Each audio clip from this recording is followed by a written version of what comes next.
እሺ ክብራትና ክብራን እንግዶቻችን ዋሲ ተስፋ እባላለሁ። በዛሬ ቀን ጥሪያችንን አክብራችሁ እዚህ ዝግጅታችን ስለተገኛችሁልን ከፍ ያለ ምስጋና አቀርብላችኋለሁ።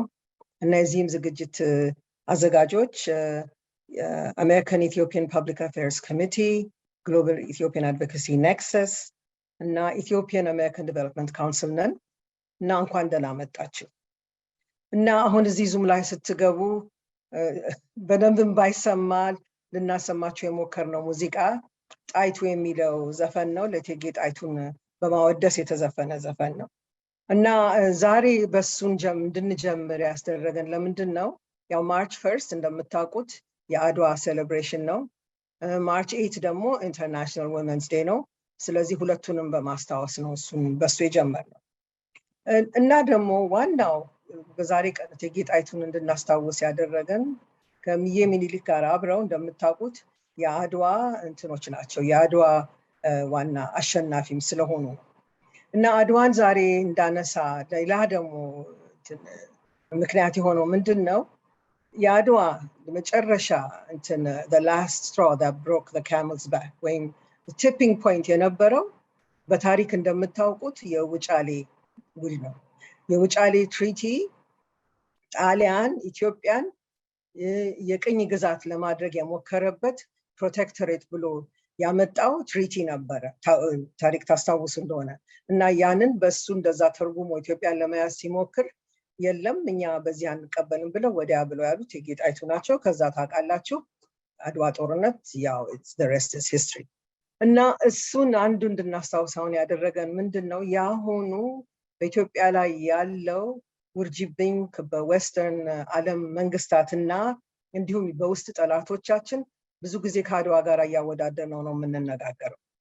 HR 6600 ደግሞ ያቺ የውጫሌ ትሪቲን ማስታወሻ ናት ብዬ ነው የማስበው። ምክንያቱም ይሄ ትሪቲ ይሄ ቢል ካለፈ የኢትዮጵያን ጀርባ ነው የሚሰብረው ብለን ነው የምናምነው እና እሱን ከእናንተ ጋራ ለመወያየት ነው እነዚህን እንግዶቻችንን ጋብዘን እናንተንም ጋብዘን እዚህ ዛሬ የተገኘ ነው። ይሄንን በምልበት ጊዜ በአሁኑ ጊዜ ደግሞ ትንሽ የሚያስደነግጠን ምንድን ነው? እውነት ኢትዮጵያን የሚወዱ ኢትዮጵያውያን ልጆቿ አንዳንዶቹ በመሳሳት HR 6600 ጠቃሚ ነው ለኢትዮጵያ ሕዝብ ብለው የሚያምኑ መጥተዋል። በጣም እንደሚያስደነግጥ አይነት እና ሰውን ሰከንድ ጌስ ለማድረግ ሳይሆን ከልብ የሰትና በደንብ ያለ መረዳትም ምክንያት ነው ብለን ስለምናስብ በጥሞና እንድንወያይ ነው ዛሬ እዚህ የተሰበሰብነው እና ለእናንተ የምናቀርበው አደራ ምንድን ነው? ጥያቄ ፕሬዘንቴሽኑን ታዳምጡና ከፕሬዘንቴሽኑ በኋላ ጥያቄዎቻችሁን በቻት ውስጥ አስገቡ። በቻት የምናደርግበት ምክንያት ለምንድን ነው? ኦፕን ዲስካሽን ከተደረገ ብዙ ጊዜ ሰው ያሉን ጊዜ ያሳልፈዋል። ወይም 2 ደቂቃ 1 ደቂቃ የተባለው 3 ደቂቃ 4 ደቂቃ ጥያቄው ጋር ሳይደርስ ፖይንት ጋር እንትን እያለ ስለሆነ እንደዚህ ባጭሩ ጥያቄዎቻችሁን ማስቀመጥ ትችላላችሁ። አጭር ኮሜንት ማብሮት ካለ ማስቀመጥ ትችላላችሁ። በተቻለ መጠን ሁሉ ጥያቄዎች ይመለሳሉ፣ እንወያያለን ብለን እናምናለን እና ይሄ ዝግጅት ሰክሰስፉል እንደሚሆን ከእናንተ ጋር አብረን ተስፋ እናደርጋለን እና አሁን መጀመሪያ እንግዲህ ተናጋሪዎቻችን ማናቸው? አተርኒ ደረጀ ደምሴ፣ መስፍን ተገኑ ከኤፓክ፣ አለን ዋከር አክተም ኤፓክ፣ ገነት ንጉሴ ከግሊን፣ ኤላሱሪ ከኤፓክ እና ጥያቄና መልስ ላይም እንዲሁም አንዳንድ ሌሎች ሰዎች ፓርቲሲፔት ያደርጉ ይችላሉ። እንደዚህ ሰዎች ናቸው የሚቀርቡት እና የመጀመሪያው አቅራቢያችን ይሄንን ሳመራይዝ የሚያደርግልን HR 6600 አተርኒ ደረጀ ደምሴ ነው። ደረጀ ደምሴ as a partner in the law firm of Dempsey and Church እና trial attorney ነው። ስፔሻላይዝ የሚያደርገው litigation እና criminal law civil rights ላይ ነው። He's served as president of the Massachusetts Association of Criminal Attorneys እና ብዙ ትልቅ ፔዲግሪ ያለው ሰው ነው። ከዛም በላይ ግን እኛ ኢትዮጵያውያኖች በጣም ደረጀን የምንወደው ለምንድን ነው? ፕሮቦኖ ብዙ ሊጋል ሰርቪስ ለኢትዮጵያውያኖች ያደርጋል። ደግሞም 5 ድርጅቶች አብረን የአንዳንድ US ኦፊሻሎችን ከሰናል እና እሱን ክስ ያቀረበልን ወደ FBI በዙም በደንብ የቀረበ ዝግጅት እንትን ደረጀ ነው እና let's welcome ደረጀ and ከላይ I think pin ማድረግ ብንች I guess presentation እንትን አለው PowerPoint presentation አለው ከላይ እና ማን ነው ደረጀ I hope co-host አድርገዋል okay so let's start so welcome to those of you that speak English I hope you understand some Amharic. The presentation is going to be in Amharic, but Daraja has his PowerPoint in English, so I hope you can follow it with that. And there will be some bits and pieces in English, but mostly it's going to be in Amharic because we do need to have this discussion because of the misunderstanding that some Ethiopians have over HR 6600. Okay, Daraja, let's go. በጣም አመሰግናለሁ for those of you who speak only English. My PowerPoint is in English, so maybe you can follow along. The screen now share አድርጌያለሁ ይታያል? ይታያል። ኦኬ በጣም ጥሩ። so ብዙም እንትኑ ሳልገባ ቀጥታ ወደ ፕሬዘንቴሽኑ ልለፍ። በቅድሚያ ስለጋብዛችሁኝ አመሰግናለሁ።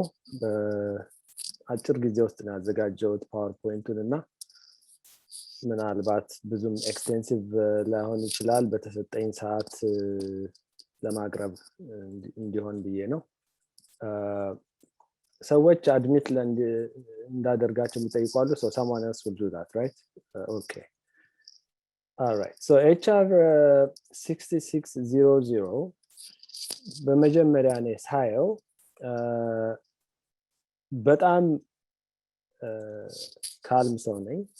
ብዙ ጊዜ አሜሪካ እንዲህ ነው ኮንስፒረሲ አለ ኢትዮጵያን ቴክ ኦቨር ለማድረግ የሚደረግ ኢምፔሪያሊዝም ጥረቶች አሉ ምናምን የሚሉትን የሚቀበል ሰው አይደለሁም። እስከዛሬ ድረስ እንደውም ከአሜሪካ ጋር ኤንጌጅመንት ያስፈልጋል ከሚሉት ውስጥ ነበርኩኝ። አሁንም በዛ አምናለሁ። ግን ይሄን ህግ አይደለም ፕሮፖዛል ነው። በማየው ጊዜ በጣም ያስደነገጠኝ ህግ ነው ለኔ በፕሮፖዛል ደረጃ because ካለፈና ህግ ከሆነ የሚያመጣው ጠንቅ በጣም ፋርሪችንግ ነው። ከማንኛውም አገር ላይ ካለፉ ህጎች እንደውም በተለየ መልኩ ኢንትሩሲቭ ነው እና let's look at stated purpose ነው። stated purpose ሲታይ ብዙ ጊዜ እዚህ ሀገር ህግ ሲጽፉ ፖዚቲቭ ነው አድርገው ነው እንትኑንም ታይትሉንም የሚጽፉት እና ፐርፐዙ ሲታይ ያው ጥሩ ነገር ይመስላል። ፐርፐዙ የኢትዮጵያ ውስጥ ያለውን ሲቪል ወር ለማቆም ስቴብላይዝ አድርጎ ከዚህ በኋላ ምንም አይነት ጥቃት እንዳይደርስ ለማድረግ ሁማኒቴሪያን ግሮስ ሁማን ራይትስ ቫዮሌሽን የፈጸሙ ግለሰቦችን ፓርቲዎችን በፍርድ ለማቅረብ እንዲሁም ደግሞ ሁሉንም ጨመረ ዳያሎግ እንዲካሄድ ለማድረግ ተብሎ ነው ተጻፈው። ያንን ግን እንዴት ነው አኮምፕሊሽ የሚደረገው በሚባልበት ጊዜ ብዙ ጊዜ ካሮት ኤንድ ስቲክ የሚባል ነገር አለ። ጥሩ ነገር ይቀርብና ለሀገሩ ኢንሴንቲቮች ይሄንን እንድታደርጉ እነዚህ ኢንሴንቲቮች እንሰጣቸዋለን ካላደረጋችሁ ደግሞ እነዚህ ነገሮች ሜጀሮች እንወስዳለን የሚል አቀራረብ ነው። ይሄኛው ግን ምንም ካሮት የለው። እንደውም ምንም ኮምፕሮማይዝ ነገሮችም የሉትም በመሃሉ። በጣም ደግሞ የሚገርመው የኢትዮጵያን መንግስት ኮምፕሊትሊ ሳይድላይን የሚያደርግ ህግ ነው ፕሮፖዛል ነው። በስትራቴጂ ደረጃ መጀመሪያ የሚያስቀምጠው ምንድነው የአሜሪካ ስቴት ዲፓርትመንት ከተለያዩ የስቴት ፌደራል ኤጀንሲ ከሚመለከታቸው ፌደራል ኤጀንሲዎች ጋር ያነዚህ እንግዲህ ትሬጀሪ ዲፓርትመንት ኦፍ ጀስቲስ እና ዲፓርትመንት ኦፍ ዲፌንስን ይጨምራል ኮኦርዲኔት አድርገው ኢትዮጵያ ውስጥ ያለውን ይሄ ህግ አኮምፕሊሽ ለማድረግ የሚፈልጋቸውን ነገሮች እንዲያደርጉ ነው። የስቴት ዲፓርትመንቱ ከነዚህ ጋር በተጨማሪ ከኢንተርናሽናል አክተሮች ጋር ከኤዩ ከአፍሪካን ዩኒየን ከተለያዩ ጋር ኤንጌጅ ያደርጋል ይላል። በተረፈ ደግሞ ከኢትዮጵያ ካሉ ሲቪል ሶሳይቲዎች ጋር ኢንጌጅ ያደርጋል ይላል። ከኢትዮጵያ መንግስት ጋር ግን ኢንጌጅ ያደርጋል አይደል? እና ኢንጌጅ የሚያደርገው ከራሱ ከአሜሪካ እንትኖች ጋር ነው። ዩኤስአይዲ እና የተለያዩ ፌደራል ኤጀንሲዎች፣ ኢትዮጵያ ውስጥ ካሉ ሲቪል ሶሳይቲዎች፣ ኢንተርናሽናል ኦርጋናይዜሽኖች እንደ ኬንያም ሌሎችንም ሀገሮች ይጨምራል። የኢትዮጵያን መንግስት ግን አይጨምርም። እና ኢትዮጵያ ውስጥ የሚካሄድ ነገር ኢትዮጵያን መንግስት ኢንጌጅ እንዲያደርግ ዳይሬክት የማያደርግ ህግ በጣም ይገርማል። እና ይሄንን አድርጎ ፐርፐዙ ምንድነው? የተለያዩ ኤሪያዎች ላይ ከፍተኛ ኢትዮጵያ ላይ ጫና ማምጣት። ይሄ ጫና የሚመጣው ሲቪል ወሩ ቆሞ ሁማኒቴሪያን አክሰስ ተደርጎ እንደ ዓለምንም እንትን አንፌተርድ የሆነ ሁማኒቴሪያን እርዳታ ተደርጎ ናሽናል ዳያሎግ ተደርጎ ተጠያቂ ሰዎች ፍርድ ቤት እንዲቀርቡ ከሚለው ተነስቶ ነው። ግን ያ እነዚህ ነገሮች የሚሆኑት አሜሪካ በፈለገው መልኩ፣ ያውም ደግሞ የአሜሪካ ኮንግረስ በፈለገው መልኩ ሪፖርት እየቀረበለት በነዛ ሪፖርት መሰረት እያጸደቀ የሚሄድበት የ10 ዓመት ፕላን ያወጣው ህጉ። እና እነዚህ ኤሪያዎች ምንድነው ጫና የሚደረግባቸው ኤሪያዎች? አሁን ቅድም እንዳልኩት ስቲክስ ነው እንጂ ካሮት የለውም ብያለሁ። እና ስቲኮቹ ምንድናቸው? ኢትዮጵያ ውስጥ ሲቪል ወር እንዲቆም፣ ቫዮለንስ እንዲቆም፣ ሁማኒቴሪያን አክሰስ እና ሁማኒቴሪያን ኤድ እንደ ልብ እንዲደረግ፣ ሁማን ራይት ቫዮሌሽን የፈጸሙ ሰዎች ለፍርድ እንዲቀርቡ ይልና ይሄ እስኪሆን ድረስ እነዚህ ነገሮች ሁሉ መሟላታቸውን የአሜሪካ ኮንግረስ ሳቲስፋይድ እስኪሆን ድረስ ሜጀሮች ይወሰዳሉ። የሚወሰዱት ሜጀሮች አንደኛ ሚሊተሪ ላይ ያተኩራሉ፣ ሁለተኛ ኢኮኖሚ ላይ ያተኩራሉ፣ ሶስተኛ ኮሚኒኬሽን ላይ ያተኩራሉ፣ አራተኛ ሊጋል ፕሮሰስ ላይ ያተኩራሉ። ሚሊተሪው ላይ ማንኛውንም ማቴሪያል ሳፖርት ኮንቬንሽናል መደበኛ የሚሊተሪ አርማመንትም ሆነ ማንኛውም ሚሊተሪ ሊጠቀምበት የሚችለውን ማንኛውንም እቃ ወደ ኢትዮጵያ እንዳይሸጥ ያንን ደግሞ የሚሸጥ ሰው ሳንክሽን እንዲደረግ የሚያደርግ ነው። ኢኮኖሚው ላይ ኢትዮጵያ ላይ ጫና ማድረግ አለብን። ያ ጫና ደግሞ አሜሪካ ለኢትዮጵያ የምትሰጠውን ኤድ በሙሉ ሳስፔንድ ያደርጋል። ኢንተርናሽናል ድርጅቶች የሚሰጡትን እርዳታ ያቆማል። አሜሪካ በኢንተርናሽናል ድርጅቶች ውስጥ ያላትን ቮት ተጠቅማ የኢትዮጵያ መንግስት ከየትኛውም ሊረዳው የሚችል ኢንተርናሽናል ድርጅቶች እርዳታ እንዳይቀበል፣ ሎን እንዳይቀበል ይገድባል። ይሄ ማለት የሀገሪቷን ኢኮኖሚ የሚያደቅና ማንኛውም እንደውም ኦልሞስት በደንብ ሰፋ አድርገን ካየነው መንግስትን አዳክሞ የመቀየር ደረጃ የሚደርስ ነው። ኮሚኒኬሽንን በተመለከተ አጻጻፉ ምንድነው የሚለው? ከአሜሪካ ውጪ ያሉ ማንኛዎችም ሶሻል ሚዲያ ላይ ያሉ ንግግሮች፣ እንግዲህ ከአሜሪካ ውጪ ማለት ኢትዮጵያንም ይጨምራል፣ ዩሮፕንም ይጨምራል፣ የትኛውም ቦታ ላይ ያሉ የሶሻል ሚዲያዎችን ይጨምራል። ያንን ያሉበት ምክንያት በአሜሪካ ህግ መሰረት የሶሻል ሚዲያንም ሆነ የሰውን መናገር መብት ሰፕሬስ ማድረግ ስለማይችሉ ይሄ ሄት ስፒች ከሆነ መከልከል ይችላሉ። ሄት ስፒች ግን ሄት ስፒች የሚለውን በጣም በስፋት ስለሚያዩት ማንኛውንም ስፒችን ለመቀላቀል ስለሚያመች ከአሜሪካ ውጪ ያለውን ብቻ ብለው ህጉ ቻሌንጅ እንዳይደረግ አድርገው ጽፈውታል። ያ የኢትዮጵያ መንግስትንም ኮሚኒኬሽን ሊያግድ ይችላል። በኢትዮጵያ ቴሌቪዥን የሚቀርቡ በዩቲዩብ ሊቀርቡ የሚችሉትንም ሊያግድ ይችላል። እንዲሁም እንደ ዜና ቲዩብ ሌላ አይነት ውጪ ያሉ እንትኖች ሊያግድ ይችላል። ኢትዮጵያ ያለውንም ኢሳትንም ሊያግድ ይችላል። በሶሻል ሚዲያ ጋር ኮኦርዲኔት አድርጎ ማለት ነው። ስፋርጂን ከዛ አልፎ በአራተኛው ደረጃ ደግሞ የኢትዮጵያን ሊጋል ፕሮሰስ ሞኒተር የሚያደርግና ሳቲስፋክተሪ ሆኖ ካላገኘው ደግሞ እነዚህ ሳንክሽኖች እነዚህ ገደቦች እንዲቀጥሉ የሚያደርግ ሊጋል ፕሮሰሱን ሞኒተር ያደርጋል የሚለው ሁለት አይነት ሬጂም ነው የሚያቋቁመው። አንደኛ የማጥናትና የተደረጉ ጥሰቶችን የማቅረብ፣ ሁለተኛ በዛ የተከሰሱና ኢምፕሊኬትድ የሆኑ ሰዎችን ለፍርድ ማቅረብ። እነዚህ ነገሮች ለምሳሌ ጄኖሳይድ የሚለውን ተጠቅመውበታል። ጄኖሳይድ ሌሎችንም ቫዮሌሽኖች ሪፖርት ተደርጎ ከዛ በኋላ ተጠያቂ የሆኑ ሰዎች እንዲቀርቡ ፋይን። ኢትዮጵያ መንግስት ለምሳሌ እነዚህን አደርጋለሁ ብሎ ሰዎች ከሰው ካቀረበ በኋላ አይ እነዚህንም ሰዎች መጨመር አለበት ፕሮሰሱ ስላልጨመረ ይሄ ሳንክሽን ሬጂም ይቀጥላል ብሎ የአሜሪካ ኮንግረስ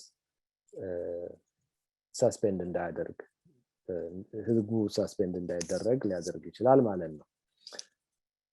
በሀገር ውስጥ ጣልቃ መግባት የአንድ ሀገር ሊጋል ፕሮሰስ ውስጥ ጣልቃ ገብቶ የመወሰን የአንድን ሀገር የሚሊተሪ አቅም የመወሰን እንግዲህ ሚሊተሪ ስል የተከለከሉ መሳሪያዎችን የተከለከሉ አሚኒሽኖችን ሳይሆን ኮንቬንሽናል ሚሊተሪ እና ሚሊተሪ ሊጠቀምባቸው የሚችላቸውን ማንኛውንም ማቴሪያሎችን ይጨምራል። ወደ ዲቴይሉ በምንገባበት ጊዜ ትንሽ ሰፋ ያለ ነው። I'll talk about that ከአንድ ሁለት ደቂቃ በኋላ ከትንሽ ደቂቃ በኋላ። ይሄንን ካለ በኋላ ሞኒተሪንግ እና ኮንትሮል ፕሮሰስ አለ። ሞኒተሪንግ ፕሮሰሱ ሪፖርት ሪኳየር ያደርጋል። ሪፖርት ሪኳየር የሚያደርገው በስቴት ዲፓርትመንት በመንግስት በአሜሪካ መንግስት ለአሜሪካ ኮንግረስ የሚካሄደውን የሲስፋየር ፕሮሰስ፣ የኔጎሽዬሽን ፕሮሰስ፣ የፍትህ ፕሮሰስ፣ የሁማኒቴሪያን ዴሊቨሪ ፕሮሰስ፣ የሁማኒቴሪያን እርዳታ አካሄድ ሁኔታ በሙሉ በየ6 ወሩ ሪፖርት እየተደረገለት ያንን ይከታተላል ማለት ነው አሜሪካ ኮንግረስ የህግ ከጸደቀ ማለት ነው። እና ይሄን ደግሞ የሚያደርገው ኦልሞስት ለመጀመሪያው 5 ዓመት ከዛ ደግሞ እንደገና ቀጥሎ ለሌላ 5 ዓመት ህጉ እስከ 10 ዓመት የሚጸና ህግ ነው። የሳንሴት ፕሮቪዥን አለው። ያ ማለት ከ10 ዓመት በኋላ ህጉ ከጸደቀበት ከ10 ዓመት በኋላ ህጉ ራሱ በራሱ ተርሚኔት ያደርጋል ወይም ይሞታል። ግን እስከዛ ድረስ የኢትዮጵያ ጉዳይ በአሜሪካ ኮንግረስ ሞኒተር እና ኮንትሮል እየተደረገ ይሄዳል ማለት ነው። የአንድን ሀገር ኢኮኖሚ የአንድን ሀገር ሚሊተሪ ኮንትሮል ካደረገ አንድ ሀገር ሀገሩን ኮንትሮል አድርጓል ማለት ይቻላል። ሌላው ለፕሬዚደንቱ ፓወር ይሰጠዋል ህጉን ሰስፔንድ ለማድረግ። ፓወር የሚሰጠው ነገሮች እየተሻሻሉ ነው። እነዚህ 4 የተባሉት ኤሪያዎች በሚፈለገው መልክ እየሄዱ ነው የሚለው ከተጣራ በኋላ ለተወሰነ ጊዜ ሳስፔንድ ተደርጎ አይ ደግሞ የኢትዮጵያ መንግስት ይሄን ብለነው ይሄን አልተቀበለም እዚህ ላይ እንዲያደርጓል ከተባለ ደግሞ እንደገና ሪኢምፖዝ ይደረጋል ማለት ነው። ስለዚህ ሳስፔንድ ሪኢምፖዝ ኦልሞስት እንደ ቅጣትና እንትን እሱን የሚጠቀሙበት ማለት እየታዘዘ ከዛ በኋላ ጥሩ ሲሰራ የተወሰነ ነገር እየተሰጠው ትንሽ ያጠፋ እየተቀጣ አይነት ሲስተም ነው። በተጨማሪ ሳንክሽኖች አሉ። ሳንክሽን የሚያደርጉት ፎሬን ፐርሰን የሚሏቸው ላይ ነው እና ፎሬን ፐርሰን ማለት ዩኤስ ነዋሪ ያልሆነ የዩኤስ ሲቲዝን ያልሆነ ማለት ነው። ዲፋይን ያደርገዋል። ነገር ግን እነዚህ ሳንክሽን የሚደረጉ ሰዎች በሁለት መልክ ነው ሳንክሽን የሚደረጉት። አንደኛ ሳንክሽን የሚደረጉት ለሳንክሽኑ እንዴት ሳንክሽን የሚደረጋሉ ከሚለው በፊት ማን ነው ሳንክሽን የሚደረገው የሚለውን ትንሽ እንነጋገር። ማንኛውም የፎሬን ፐርሰን አሁን ህጉ ብዙ ነገሮችን ይጠቅሳል። እኔ የማልጠቅሳቸውን ለኛ ይጠቅማሉ ያልኩትን ነው ሃይላይት የማደርገው። እንዳለ ህጉን ባነብላቸው አይጠቅማቸውም፣ ግን ዋናው ጎጂ ብዬ ያልኳቸውን ነገሮች ያየዋቸው እና ከዛ ውስጥ ግሌሪንግ የሆኑ ፕሮብሌሞች አሉት። አንደኛው ምንድነው የሚለው ማንኛውም የፎሬን ፐርሰን አሜሪካ ዜጋ ያልሆነ አሜሪካ ነዋሪ ያልሆነ ግሪን ካርድ ሆልደር ያልሆነ የሲስፋየርን ኤፈርት እና የኔጎሽየትድ ሴትልመንት ኤፈርት አንደርማይን ያደረገ ምን ማለት ነው? አንደርማይን ያደረገ ማለት በንግግርም አንደርማይን ሊያደርግ ይችላል፣ በድርጊትም አንደርማይን ሊያደርግ ይችላል። በተለያየ መልኩ ያንን ጥረት አንደርማይን አድርጓል ሊባል ይችላል። አንድ ሰው took actions or policies that expanded or extended the civil war የኮንፍሊክቱን በተለያየ መልክ ያሰፋ የሞከረ ለምሳሌ አንዳንድ ኤሪያ ያለ ሰው ጥቃት ደርሶብኛል ብሎ ወይም የተወሰነ አክሽን ቢወስድ ከዛ ጋር የተገናኘ ሊያስጠይቀው ይችላል። ሳንክሽን ኢምፖዝ ሊደረግበት ይችላል። የተለያዩ አክት ወይም ደግሞ ፖሊሲዎች ሲቪል ወሩን ኤክስቴንድ የሚያደርጉ ወይም ደግሞ ሁማኒቴሪያን አክሰስ ያስተጓጎሉ ወይም በስፋትና በአለምንም ችግር እንዳይተላለፍ አደረጉ ተብለው የተወነጀሉ ወይም ደግሞ የተፈረደባቸው ፍርድ ቤት መሄድ አያስፈልገውም። ይሄ ዲተርሚኔሽን ነው። ያ ዲተርሚኔሽን ደግሞ በዲስክሬሽን ነው የሚደረገው። ዲስክሬሽን ማለት ራሱ ስቴት ዲፓርትመንት በመሰለው እና ባመነበት መልኩ የሚፈርደው ነው እና ይሄን ያደረገ ብሎ ካለ ስቴት ዲፓርትመንት ያንን ሰው ዴዚግኔት ያደርገዋል። ያ ዴዚግኔት የሚደረገው ሰውዬ በሳንክሽን ሬጂም በሳንክሽን ፕሮሰስ ላይ አፒል ምናምን ፕሮሰስ የለም። ያ ዴዚግኔት የተደረገው ሰው ሳንክሽን ይደረግበታል ማለት ነው። ሌላው ሳንክሽን የሚደረግባቸው ሰዎች ማቴሪያል እርዳታ ያደረጉ ሲቪል ወሩ ላይ ማቴሪያሊ ኮንትሪቢዩት ያደረጉ ወይም ደግሞ የተለያየ እርዳታ ያደረጉ። ማቴሪያል እርዳታ ማለት የንግግርም የእርዳታም የማበረታታትም ማቴሪያል መስጠትም ሊሆን ይችላል እና ማቴሪያሊ ኮንትሪቢዩትድ ቱ ዘ ሲቪል ወር ሲባል እቃ ሰጠ ማለት ሳይሆን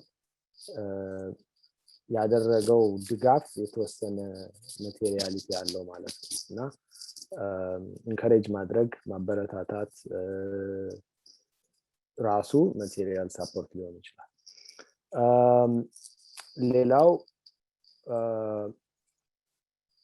ለሲቪል ወር ውስጥ ለሚሳተፉ መደበኛ መሳሪያ መደበኛ የጦር መሳሪያ የሰጠ ማለት ነው ወይም ፋሲሊቴት ያደረገ። ለምሳሌ አንድ ሀገር ለኢትዮጵያ የኮንቬንሽናል መሳሪያ ብትሸጥ ያን እዛ ውስጥ የተሳተፉ ግለሰቦች የውጭ ሀገር ነዋሪዎች በሙሉ ሳንክሽን ሊደረግባቸው ይችላል። የመጨረሻውና በጣም የሚገርመው ደግሞ ማንኛውንም ቴክኒካል የፋይናንሻል ሪሶርስ አድቫይስ ቴክኒካል ትሬኒንግ ወይም ሰፕላይ ወይም ደግሞ ምርት እንዲሁም ሜንቴናንስ ጥገና ስፔር ፓርት ወይም ለአርም ለመሳሪያ የሚያስፈልጉ ነገሮችን በሙሉ የሰጠ ሳንክሽን ይደረግበታል እና እዚህ ላይ ዱዋል ዩዝ የሚባሉ አሉ። ዱዋል ዩዝ ማለት እነሱን ይጨምራል እንደየ ኤክሴፕሽን ካልተሰጣቸው በአሜሪካ መንግስት። ስለዚህ ሰፋ አርገን ካየነው ለምሳሌ የኢትዮጵያ አርሚ ትራኮችን ይጠቀማል። ትራክ ዱዋል ዩዝ አለው ማለት ነው። ትራክ ጎማ ይጠቀማል።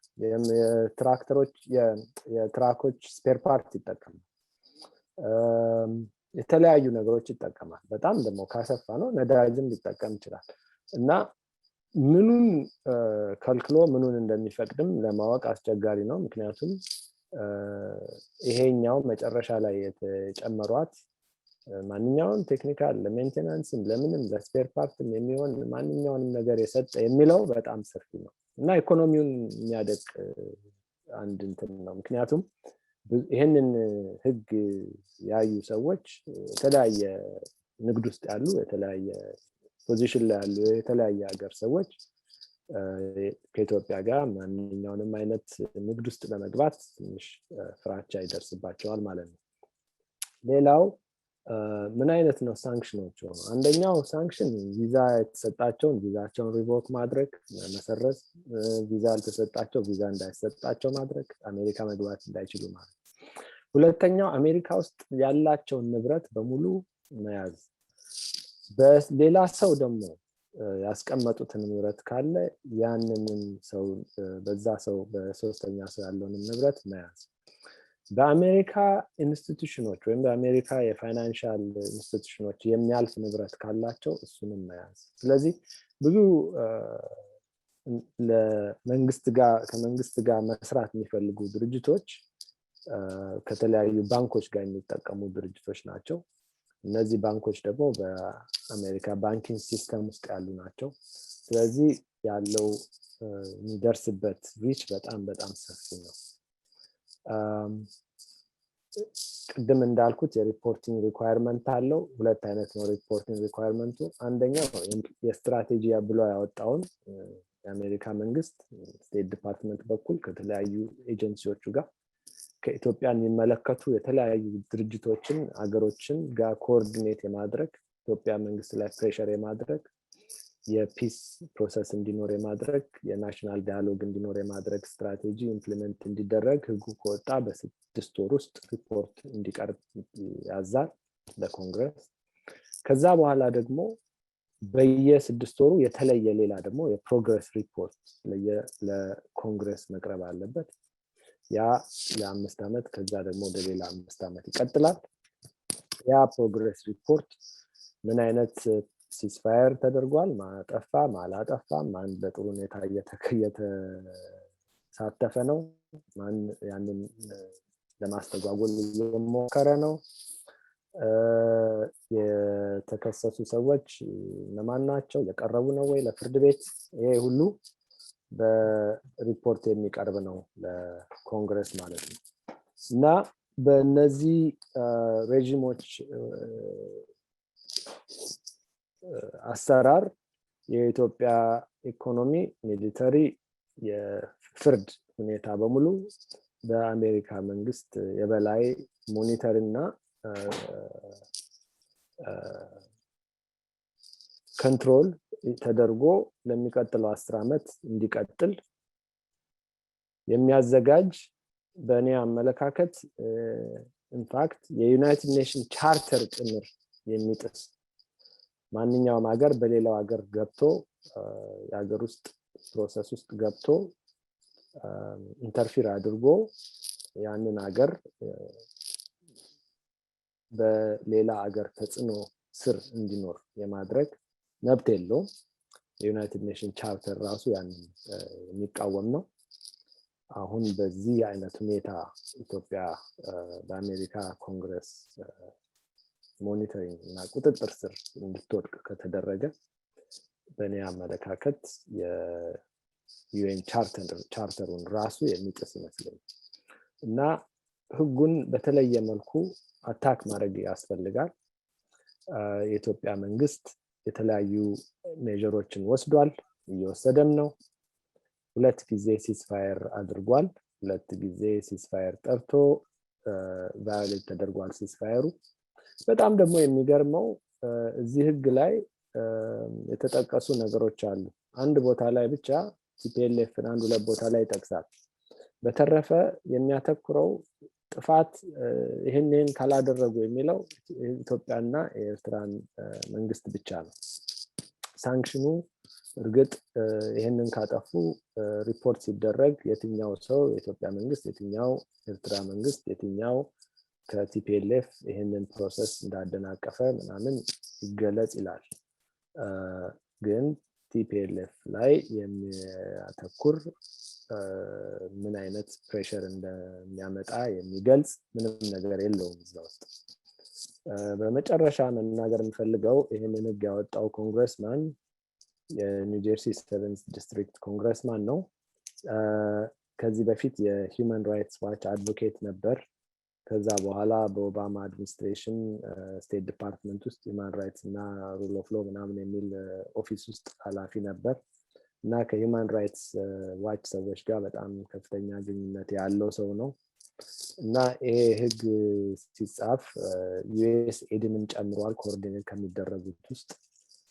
ጠቅላላ በዩኤስ ኤድ የሚደረገውን በሙሉ ሳስፔንድ የሚያደርግ ነው እና በጣም ብዙ ኮኦርዲኔሽን ያለው ህግ ይመስለኛል ከተለያዩ ሰዎች ከምናቃቸው እንደ የዩኤስኤድ ኃላፊዋ የሂውማን ራይትስ ዋች ሰዎች ጋር ሆኖ የወጣ ይመስለኛል። እና አሁን ባለው ሁኔታ ህጉ ከፎሬን ሪሌሽንስ ኮሚቴ ውስጥ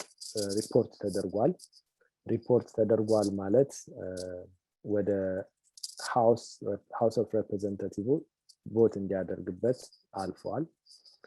በቮይስ ቮት ነው ያለፈው። ከዛ በኋላ ቮት ከተደረገበት በተለያዩ ኮሚቴዎች ተልኳል። ለነገሩ ሌሎችም ኮሚቴ ውስጥ አንድ ሰርቪስ ኮሚቴ ውስጥ ተልኳል። እነሱም የራሳቸውን ሊያወጡ ይችላሉ። እና ካለፈ በኋላ ወደ ሴኔት ይሄዳል። ሴኔት ደግሞ ኮሚቴ ይላካል። የሴኔት ኮሚቴ ካሳለፈው በኋላ ሴኔቱ እንደገና ቮት ያደርጋል። ከዛ ሁለቱ ቮት ካደረጉ በኋላ ኮንፈረንስ ኮሚቴ ይላካል። ኮንፈረንስ ኮሚቴ በሴኔት እና በሃውስ መካከል ልዩነት ካለ ባለፉት ህጎች አሜንድ ስለሚደረግ ህጉ እንዳለ ሁሉ ጊዜ አይጸድቅም። እነሱን አጣጥሞ ከዛ በኋላ ወደ ፕሬዚዳንት ይልካል ማለት ነው ለሲግኔቸር። ስለዚህ የተለያዩ ስቴፖች አሉ። አሁን መደረግ ያለበት የሚመስለኝ አንደኛ ፎሬን ኮሚቴ ውስጥ ያሉ ሰዎች አሉ። ነገር ግን ሌሎች ኮሚቴዎችም አሉ ይህን ህግ እያዩ ያሉ፣ እነሱንም ማነጋገር ያስፈልጋል። ሴኔት ውስጥ ያሉ ሰዎችን ማነጋገር ያስፈልጋል። የሃውስ ሊደርሺፕ ይህንን ለቮት እንዳያቀርቡት ፕሬሸር ማድረግ ያስፈልጋል። እንደገና ይሄ ሰውዬ ኖቬምበር ላይ ምርጫ ላይ ይቀርባል። ያን ጊዜ በጣም በተጠናከረ መልኩ ይሄን በማድረጉ ዲሳቲስፋይድ እንደሆኑ ኢትዮጵያኖች እና የሚመጣውን የሱን ተቃዋሚ ዴሞክራትም ብንሆን ድምጻችንን ማሰማት ያስፈልጋል ብዬ አስባለሁ። እና እንግዲህ የኢትዮጵያ ሎቢ ግሩፕ አለ እና ከነሱ ጋር ኮኦርዲኔት አድርገን ድምጻችንን ማሰማት የሁላችንም ኃላፊነት ነው። እና ስላዳመጣችሁኝ አመሰግናለሁ። በዚህ ላይ አጠቃልላለሁ ንግግሬን። Thank you, Attorney ደረጀ፣ በጣም እናመሰግናለን። For our English speakers, it's just a lot to summarize, but what I would like to say is that because of, if these sanctions go through, the understanding is that for one, negotiation is not with the Ethiopian government. It's almost a complete takeover of what's happening in Ethiopia by the US, and that would include military help, financial help, economic. So it's like the whole country would be under siege. That's what it sounds like. Please do not raise your hands. If you have questions, put them in the chat, because that's the decision that we have made. So just write your questions and then they will be answered. So አሁን የሚቀጥለው ተናጋሪያችን ነብዩ ነው። ነብዩ በእንግሊዘኛና በአማርኛ፣ ምክንያቱም ብዙ እንግሊሽ ስፒኪንግ ሰዎችም ስለገቡ ደብለቅ አድርጎ ነው የሚያቀርበው። ትንሽ ላወጣነዋል እንትኑ ከበፊቱ እና ነብዩ you have exactly 7 minutes. ከዛ ፊት ግን ደረጀ በጣም ነው የምናመሰግንህ። በጣም ሰፊ የሆነ ጠለቅ ያለ መግለጫ ማብራሪያ ስለሰጠህን ያነበብነው ሰዎች እንኳን እንደዚህ አድርገን በበኩሌ እንደዚህ አልተረዳሁትም እና በጣም ነው የምናመሰግነው። አይ ሆፕ ፓወርፖይንትን ደግሞ እናገኘዋለን። ኦኬ ታንክ ዩ። እና በኋላ ጥያቄና መልስ ላይ ታንክ ዩ። ኦኬ ትኖርልናለህ። ኦኬ ነብዩ ይሰማል? ይሰማል። Okay, thank you, Wasi. Thank you, Daraja. Welcome, everyone.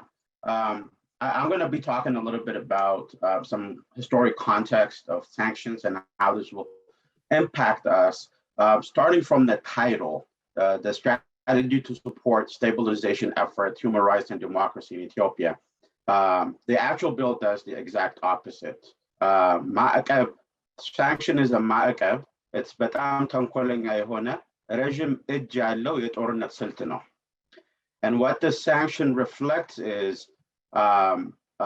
it's a war on the Ethiopian people and on the Eritrean people. That's what it is. It's a war. It's a type of warfare.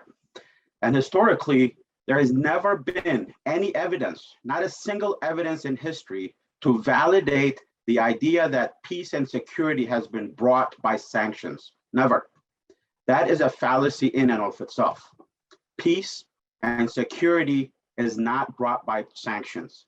Poverty, suffering, humiliation is what is brought by sanctions against ordinary citizens. There has been no evidence in history that a government that has been targeted by US sanctions has been toppled because of sanctions. Not a single incident. In fact, when government put under sanction, it's the people that are hurt, not the government. The government continues to live on. In fact, it gives the government more excuse to become authoritative, dictatorial, and more oppressive. So it's like a double victiming of the people. So if history was to repeat in Ethiopia, it would mean ordinary Ethiopians would suffer and the government would be justified to become authoritarian. I'll give you some examples. So there's several examples in this world, but I'll mention some. Cuba. Cuba has been under sanctions since 1962. That's 60 years. And the purpose of that sanction is to bring democracy to Cuba, right? And to topple the Cuban government, the Castros and the Cuban government. 60 years on, the government is still stronger than ever, right? Nothing has happened to them. They keep going, living and living, but the people of Cuba has been isolated, has been impoverished, and are suffering. I'll take you to North Korea. North Korea has been under sanctions since 1950, 72 years. Did anything happen to the government of North Korea? No, nothing. They're still there, developing nuclear weapons, doing whatever they want, but the people of North Korea are suffering from the sanctions. They don't even have enough food to eat 3 times a day. So this sanction did not help or hurt the Korean government, it hurt the Korean people. Let's go to Iran. Iran has been under sanctions since 1979, 43 years. Did anything happen to the Iranian government? Nothing. They're still living their best life, but the people of Iran cannot even get medicine. And this is a rich country, but the people are suffering. Too far. Let's just go stay in the Horn of Africa. Look at Eritrea. 2 decades of sanctions to take down President Isaias Afwerki. Did the sanctions take down Isaias Afwerki? No, he's stronger than ever. In fact, expanding his influence over Africa. But those sanctions hurt the Eritrean people, the ordinary citizens. My brothers and sisters, this is exactly what's going to happen to Ethiopia. If anyone is out there supporting this bill because they have grievances with the Ethiopian government, and you think it's going to hurt the Ethiopian government, you are participating in an effort to hurt your own family, your own relatives, our own people, because that's exactly what sanctions do. And history is not going to change for Ethiopia. History is going to repeat itself. And in the case of Ethiopia, especially in Ethiopia, you're already dealing with an economically strained, war-torn country. Imposing economic sanctions, imposing an economic embargo, preventing access to loans, development assistance, financial interest, restricting or refraining the nation from security assistance. Who is that going to hurt? Let's be real about this. All right. And there's one more other point that I want to make before I end is look deep into this sanction, and our brother attorney Dereja has done a great job, and I'm not an attorney.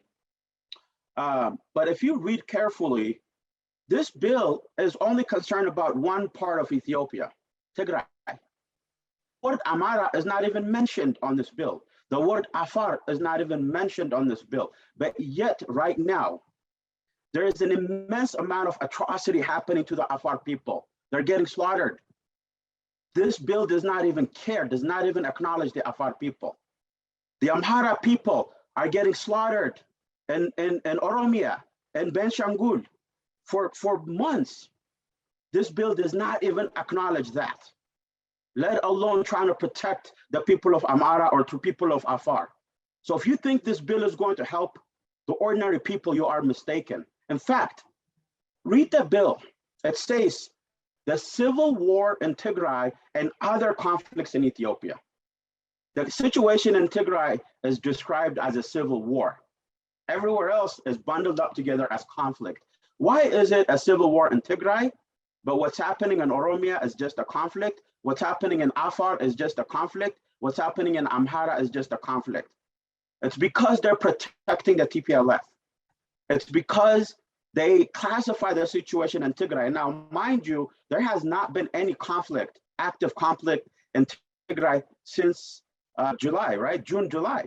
Where is the war right now in Afar? Where is the war right now in Amhara? If this bill really wanted to bring about peace and stability in Ethiopia, why is the active conflict in Afar ignored? Why is the active conflict in Amhara ignored by this bill? Why is the ethnic cleansing of the Amhara people in Western Oromia and Benishangul ignored by this bill? It's because the intention of this bill is not to help the people. The intention of this bill is to help the TPLF. It is the same selective outrage we've witnessed in the Biden administration and US lawmakers and the media, the Western media over the past year. The typical divide and conquer. The obsession was just one area of Ethiopia, Tigray, you know, and we care about our brothers and sisters in Tigray. We all want to revitalize Tigray and uplift our Tigrayan brothers and defeat the TPLF. But that does not mean that you ignore everybody else, and that's what this bill does. So I'm pleading with you, with all our brothers and sisters in Ethiopia and Eritrea, the people of Afar, the people of Amhara, the people of Oromia, the people of Tigray, to stand together, because you are the one that's going to get hurt. Your mothers, your fathers, your sisters, your brothers back home are the ones that are going to get hurt. Not the Ethiopian government, not the Prosperity Party, not the TPLF, not the OLF, whoever you mentioned, not going to get hurt. The only people are going to get hurt, ordinary people, ordinary Ethiopians, ordinary Eritreans. So please, I beg you, this is the time to unite.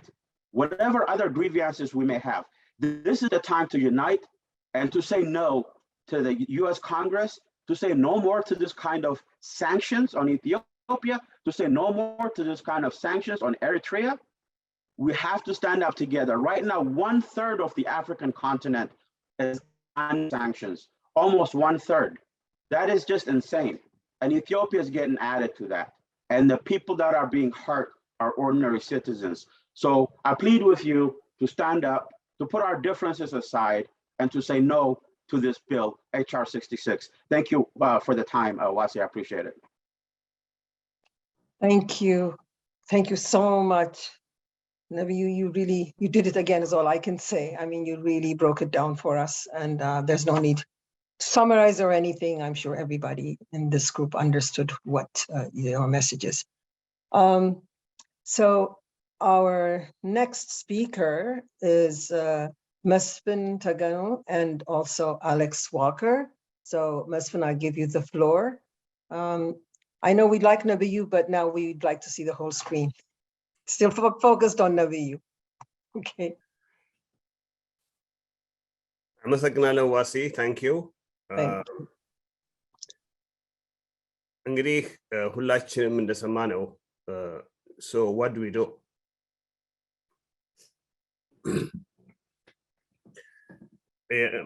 ይሄ ሁኔታ ከመጀመሩ በፊት ተስፋ ያደረግነው ብዙ ጠንካራ የሎቢ አክቲቪቲ ላያስፈልግ ይችላል ምክንያቱም ትራንዚሽን እያደረግን ነው ብለን አስበን ነበር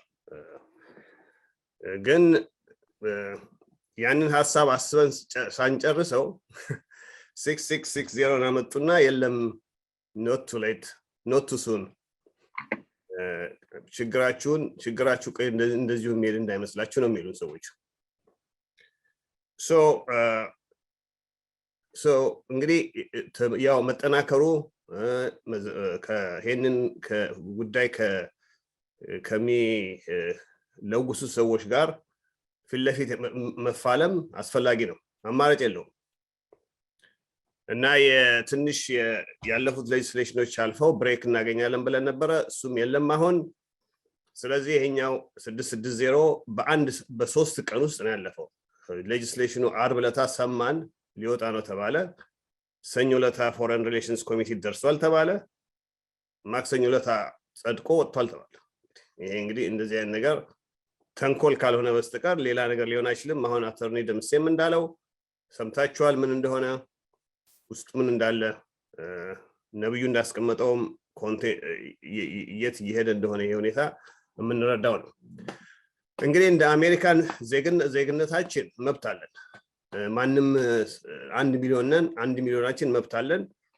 የፈለገው ተነስቶ በፈለገው ሁኔታ የፈለገውን ነገር ማድረግ የማይችልበት ሁኔታን ማስደረግ የምንችልበት መብት አለን። አንፎርቹኔትሊ በተጠናከረ ሁኔታ እያንዳንዳቸውን ሰዎች ሎቢ ማድረግ አለብን። ማለት እንግዲህ እንደገና ያንን የሎቢ ፈርም እና አጋጆቻችንን መልሰን ኢንጌጅ ማድረግ አለብን ማለት ነው። የተለያየ ስራ መስራት መጀመር አለበት ማለት ነው። እና እንግዲህ ምንድነው የምናደርገው? እሱ መሰራት አለበት። የኛ ይሄንን አመት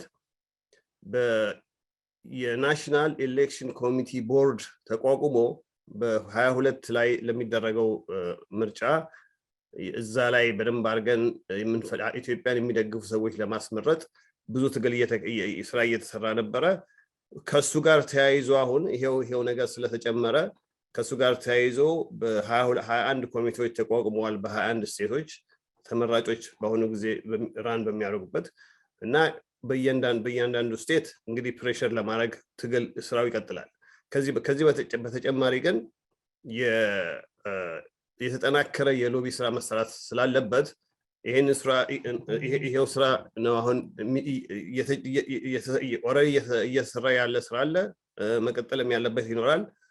እና እንግዲህ ይሄንኑ ለስራ ምንድነው አሁን እስካሁን ምን አደረጋችሁ የሚል ጥያቄ ካላችሁ እሱን እንዲያስረዳን በፓርትነርሺፕ የቀጠርነው የፐብሊክ ሪሌሽንስ ፈርም አለ።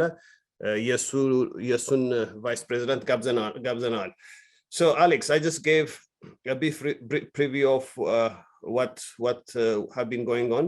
So why don't you take it over and give us some details of what's happening since we found out about the bill and what actions are being taken, what actions are being planned to be taken. Perfect. Thank you, Chairman. Can you just confirm you can see the presentation in front of you? Yeah, you are sharing the screen. It's not playing yet. Yeah, it's out. Yeah, it's up now. Yeah, go ahead. We can see. Perfect. Thank you for the introduction, Chairman. And let me start by saying it's a pleasure to be with you all again and to continue working with the Ethiopian American community to overcome the many, many challenges you continue to face. And I apologize for doing the presentation in English. I've learned a lot about Ethiopia, but I'm yet to learn Amharic. Maybe when things are calmer, Chairman, we can have some lessons. I'm also joined by my colleague, Maurice Reed, who is a partner with Actum. And together we're going to go through a presentation that covers AEPAC's communications activity, specifically on this bill. We're not going to go over the aspects of the bill. I think that's already been well covered and well articulated in previous presentations. I'm just going to highlight the activity we will be undertaking to highlight our opposition to the bill and encourage representatives to oppose it. So let me start by talking about the strategy. The challenge posed by this bill is also an opportunity and a platform for AEPAC to reinforce its position as the single most prominent pro-Ethiopian advocacy group in DC. But unlike on issues like AGOA and HR 445, we want to go deeper into constituencies this time. In particular, we feel it's a strong platform for AEPAC's National Election Committee to flex its muscles as we head towards the midterms. Our experience shows so far in the conflict where the communities had the biggest impact is when the diaspora showed its electoral strength. There was significant change in the White House approach post the Virginia governor election and the impact the diaspora had there. And Congresswoman Bass changed her view completely, really, and was very much more on side after she declared her intention to stand for the mayor of LA. So it's our intention to implement a campaign-first approach in AEPAC's response to the bill and use it to make a lot of noise in districts across the country. We have a target list of members that we're going to be attacking. Those individuals with slim margins in their electoral elections are top of that priority list, not least Tom Malinowski himself. Maurice, is there anything you want to add to this one?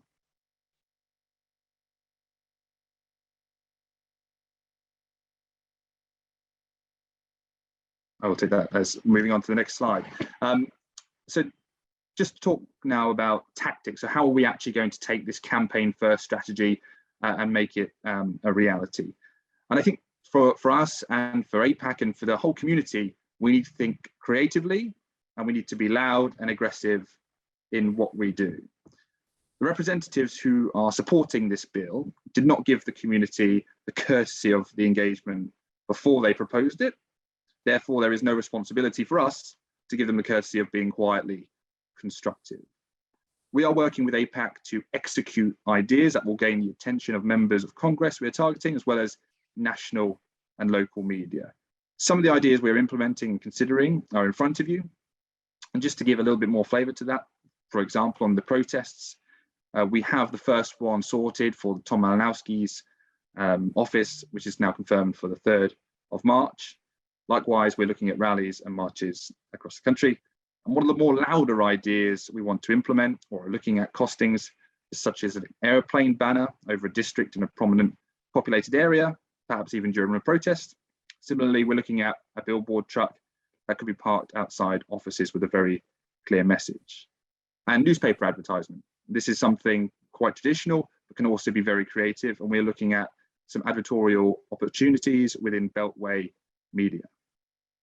And finally, international thought leadership is something we need to be plugging into. And we're looking at a panel event with senior politicians, both here in the US and in Europe, to discuss how the West needs to change tack, highlighting this bill as a critical issue. I'm just going to stop there. I think, Chairman, if whoever is going to leading the call, if they could unmute Maurice so he could share his thoughts, that would be appreciated. Yeah. So guys. Yeah. Also, I'm all set now. If you can flip the slide. Yeah. Go ahead, Maurice. We can just flip the slide. I just want to just put a finer point on this opportunity that we have right now. It's certainly a challenge, but we need to really focus on this as an opportunity. And we want to increase the pressure on these members. One of the things that Alex said that I really want to underscore is that they never give us the courtesy of coming to us first. I know that the community prefers to be more courteous and to outreach to these guys, but this is not a situation where we need to be courteous. We need to be loud, we need to be vocal, and we need to be relentless in our approach. That's the only way that we need to do this. We need to scare these Democrats and let them know that if they're on the wrong side of history, there's a price to pay at the polls. We were effective in Virginia. Maybe some of you guys saw the media stories that came out of that. This is exactly what we want to do in all these districts where members are on the wrong side of this issue. So I really want to put a finer point on that now is the time to be aggressive in their face and make sure they understand that the community is against any of these type of sanctions on Ethiopia. Can we flip the slides? Yeah, can you see media in front of you, Maurice? Yeah. Your slide is just on the slide, in the first slide. You are on the same slide. You have gone through it. It doesn't matter, but the slides. No. Okay, let's go to slide 3. Yeah, I think you're looking for this one, Maurice. Yeah, go ahead, Alex. Thank you. Okay, so we talked a little bit about some of the PR tactics we're going to be using, but that doesn't take away from our work on the media front. We are engaged in a very aggressive media campaign and have been for many months. In fact, I think it's probably one of the most successful areas of AEPAC's activity. This is one of those times where we have to use every relationship we have built, pitch stories, op-eds, interviews, etc., regularly. So far, we've already secured good coverage on the back of the first press release issued following the publication of HR 6600. American, African, and international outlets covered it. There will be more interest, particularly when the bill gets to the floor and we need to leverage those opportunities. We're also using every opportunity to link stories out of Ethiopia to the bill.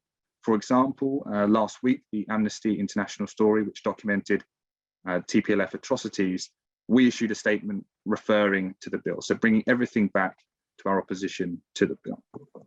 And finally, going back to exactly what Morris said and our localized strategy, we want to get in the face of these local representatives. We're going to do that through the local press. And this week, for example, we'll be issuing a media advisory to local New Jersey press ahead of the protest outside Malinowski's office. And we'll be trying to get journalists there, trying to get them to interview and cover the protest that is going to happen. So that's our approach. We're going national and we're going local. We're going to be very loud about it. Thank you. Thank you, Alex. All right, Wasi. Yeah, thank you. So I'm sorry, the slide, could you take the slide down now? The slide did not work for us because we had not flipped it, okay? So now I think I will let Gannet go first because she's still talking about activities and things we're doing. And after Gannet, we will bring on the American Afar community. I think that's better for how we were doing the presentation. So Gannet would be speaking to us, Gannet from Glean, my colleague, will be speaking to us about the voter voice campaign. Gannet? Okay, thank you, Wasi. እንደምን ዋላችሁ የረፍት ጊዜያችሁን የግል ስራችሁን ትታችሁ ግማሾቻችሁ የሀገር ጉዳይ ያገባናል ብላችሁ እዚህ ስለተገኛችሁ በአስተባባሪዎቹ ስም ምስጋና አቀርባለሁ። I'm sorry, I was not prepared to speak in English, so I'm going to go ahead and speak in Amharic, Wasi. Okay. እዚህም የተሰበሰብንበት ምክንያት አገራችን ኢትዮጵያ ላይ የባይደን አድሚኒስትሬሽን እና ኮንግረስ የሚያደርገውን ጫና ለማስቆም ምን ማድረግ እንዳለብን ለመወያየት ነው። ከኔ በፊት አቶ ደረጀና ነብዩም እንደተናገሩት እንግዲህ ኤችአር 6600 አደገኛ ቢል ነው። ከኢትዮጵያን ላይ ብቻ ሳይሆን እዚህም ለምንገኘው ኢትዮጵያኖች ምን አይነት ችግር እንደሚገጥመን ተገንዝበናል። ይሄንን ቢል ማስቆም የእያንዳንዳችን ኢትዮጵያዊ ወይም ደግሞ የኢትዮጵያ ትውልዶች ግዴታ ነው ብዬ አምናለሁ። ዝም ብለን መቀመጥ አንችልም። ለጊዜው አሁን ተወካዮቻችንን ከመደወልና ከማግኘት ሰልፍም ሜንሽን አድርጓል። አሁን አሌክስ ቮተር ቮይስ ካምፔንን ጀምረናል። ዋሲ ሜንሽን እንዳደረገችው እንግዲህ ይሄ ካምፔን ሊንኩን አሁን ዋሲ ወይ ከለላይ if you can post it so everyone can see እዚህ እንግዲህ የሚጠይቀው ፎርሙ ስም ማስቀድ ከ3 ደቂቃ በታች ያነሰ ነው እና የሚጠይቀው ስም ማስገባት፣ ስልክ ቁጥር፣ ኢሜይል እና አድራሻ አስገብቶ ደግሞ ሰፊክስ ወይዘሪት ሚስ የሚለውን አስገብቶ ሰብሚት ሲደረግ ከ3 ደቂቃ ባነሰ ሰዓት ውስጥ ቀጥታ ወደ ሬፕሬዘንታቲቫችን እንግዲህ ኮንግረስውመን ኮንግረስማኖቻችን ጋር ሁለቱ ሴኔተሮች ጋር ፕሬዚደንት እና ቫይስ ፕሬዚደንት ጋር ቀጥታ ነው የሚሄደው። አሁን ከረንትሊ ሌሎችም ካምፔኖች እየተደረገ ነው። ይሄን 6600ን ኤችአር ቢልን ለማስቆም 1-2 ፔቲሽኖችም አሉ። ሁሉም ጠቃሚ ናቸው። ኢንካሬጅ እናደርጋለን። ሁሉም ለአንድ ጎል ስለሆነ በጣም ማድረግ ያለብን ነው። ግን ቮተር ቮይስ ስፔሲፊክሊ ማንሳት የምፈልገው ቀጥታ እነዚህ ሬፕሬዘንታቲቮቻችን ጋር ዳይሬክትሊ ነው የሚሄደው። እነዚህ ሰዎች እንግዲህ ቮት የሚያደርጉበት ነው። አሁን ከፎሬን አፌር ኮሚቴው አልፎ ለሆል ኮንግረስ ጋር ሊቀርብ ነው። ከዛ ደግሞ ኮንግረስን ካለፈ ወደ ሴኔቱ ነው የሚሄደው እና ይሄን እንግዲህ በየሞላን በላክንላቸው ጊዜ ቁጥሩ እየበዛ ሲሄድ አሁን I believe ከ2 days ago ያየሁት 10600 ያህል ደርሷል። የብዙ ሰው መቃወም ሲያዩ ይሄንን ኤችአር 6600 ቮት እንዳያደርጉ ጫና ይፈጥርባቸዋል እንግዲህ ሬፕሬዘንታቲቮቹ ላይ። as a constituent ደግሞ በጣም emphasize ማድረግ ያለብን do not take your rights for granted ትልቅ ፓወር አለን እና ድምጻችንን ማሰማት አለብን እባካችሁ እኔ that's all I want to say አደራ ምለው እንደራሳችሁ ሪስፖንሲቢሊቲ ወስዳችሁ ለምታውቁት በሞላ ለዘመዶቻችሁ ለጓደኞቻችሁ እያስተላለፋችሁ ተባበሩን እዚህ ሆነ እንግዲህ መታገል አለብን ለማለት ነው ይሄን ጊዜ ስለተሰጠኝ አመሰግናለሁ thank you ዋሲ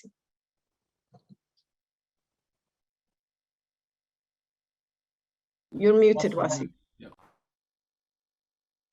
Thank you ገነት በጣም ኢምፖርታንት ነው ደግሞ የቮተር ቮይስ ትልቁ ፓወር ኢሚዲየት መሆኑ ነው አይደለም ወዳውኑ የዕለት ነው የሚደርሳቸው ሳይውል ሳያድር እና ለዚህ ነው ለኛ በጣም ፕሬፈረብል ሆኖ ያገኘ ነው እና ደግሞ ሰፊ ኢትዮጵያዊ ብዙ ጊዜ ሲሳተፍ ያየነው በቮተር ቮይስ ነው ከሌላም ነገር እና ገነት እንዳለችው እሱ ነገር በጣም ፑሽ አርጉልን እና ደግሞ ስትሄዱ እንኳን ስታናግሯቸው ኦልሬዲ በቮተር ቮይስ ከሄደ በደንብ እንትን ታገኛላችሁ ኦዲየንስ ታገኛላችሁ እና thank you ገነት thank you so much እና አሁን በጣም ትልቅ ፕሪቪሌጅ ነው ያለኝ የሚቀጥሉት ተናጋሪዎቻችን የአሜሪካን አፋር ኮሚዩኒቲን ወክለው ነው እና እነሱ ሐናዊ እድሪስ ሼክ አቡበከር እና ሐሺም ካሊል ናቸው እና ለነሱ መጀመሪያ ለእንትና ለሐናዊ እድሪስ ጊዜውን እንሰጣለን እና unmute አድርጓት ሐናዊ እድሪስን if she's in እና I'll give you 3 minutes okay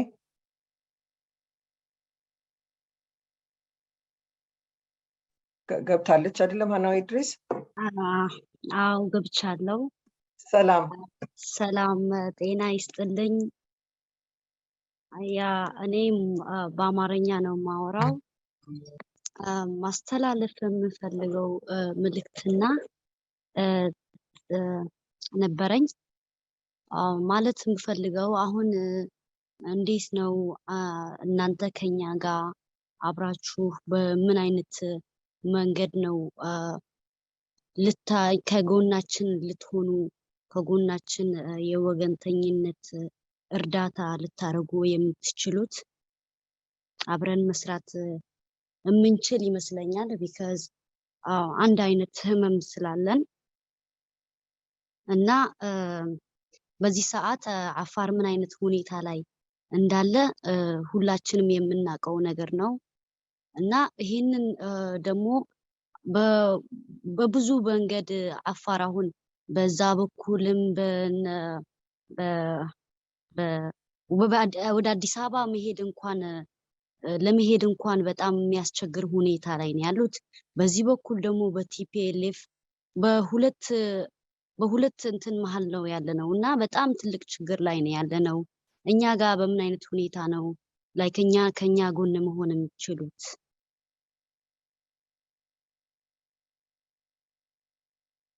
ያ ጨርሻለሁ አመሰግናለሁ ዋናዊ በጣም የእናንተም ችግር የእናንተም ህመም የኛም ህመም ነው ለዚህ ነው ዛሬ እዚህ አብረን የተሰለፍነው እና በኋላ በጥያቄና መልስ ውስጥ በደንብ ይሄን እነዚህ ነገሮች ሁሉ አድረስ እናረጋለን ግን እኔ አስረዳሽ የምፈልገው የአፋር ህዝብ ፔን የኛም ነው የኛም ደም ነው የፈሰሰው ሁላችንም ደም ነው እየፈሰሰ ያለው በጣም የምንቃወመውና የምንታገልለት ነገር ነው እና በኋላ እንመለስበታለን አንድ ይቅርታ አንድ ደግሞ ማስተላለፍ የምፈልገው በዚህ ሰዓት ጦርነት የለም ያለ የኢትዮጵያ መንግስት እንትን አውጥቶ ነበረ አሁን ደግሞ በዚህ በድሮንም ደግሞ ጦርነት አንድ መንግስት ጦርነት ሀገሬ ላይ የለም ካለ ድሮኑ ለምንድነው ወደ አፋር ሂዶ አሁን አፋር ላይ ንጹሃንን ነው እየፈጀ ያለው ሰው ድሮኑ ጦርነት ከሌለ ድሮኑ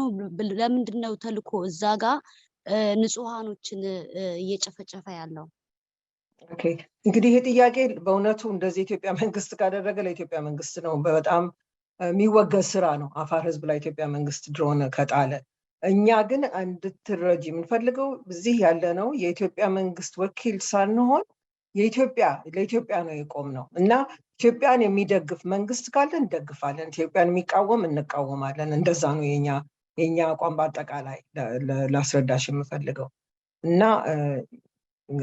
እንዳልኩት ጥያቄና መልስ አሁን እንዳይሆን በኋላ እንሄድበት ወደ ጥያቄና መልስ ውስጥ። ኦኬ እሺ፣ አመሰግናለሁ። አሁን የሚቀጥለው ሼክ አቡበከር።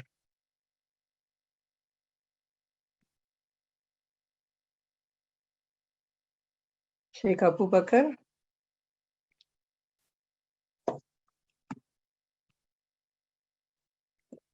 የለም ከለላይ። I'm not seeing it. ኦኬ እንግዲያውስ ሐሺም ካሊልን አስገባ።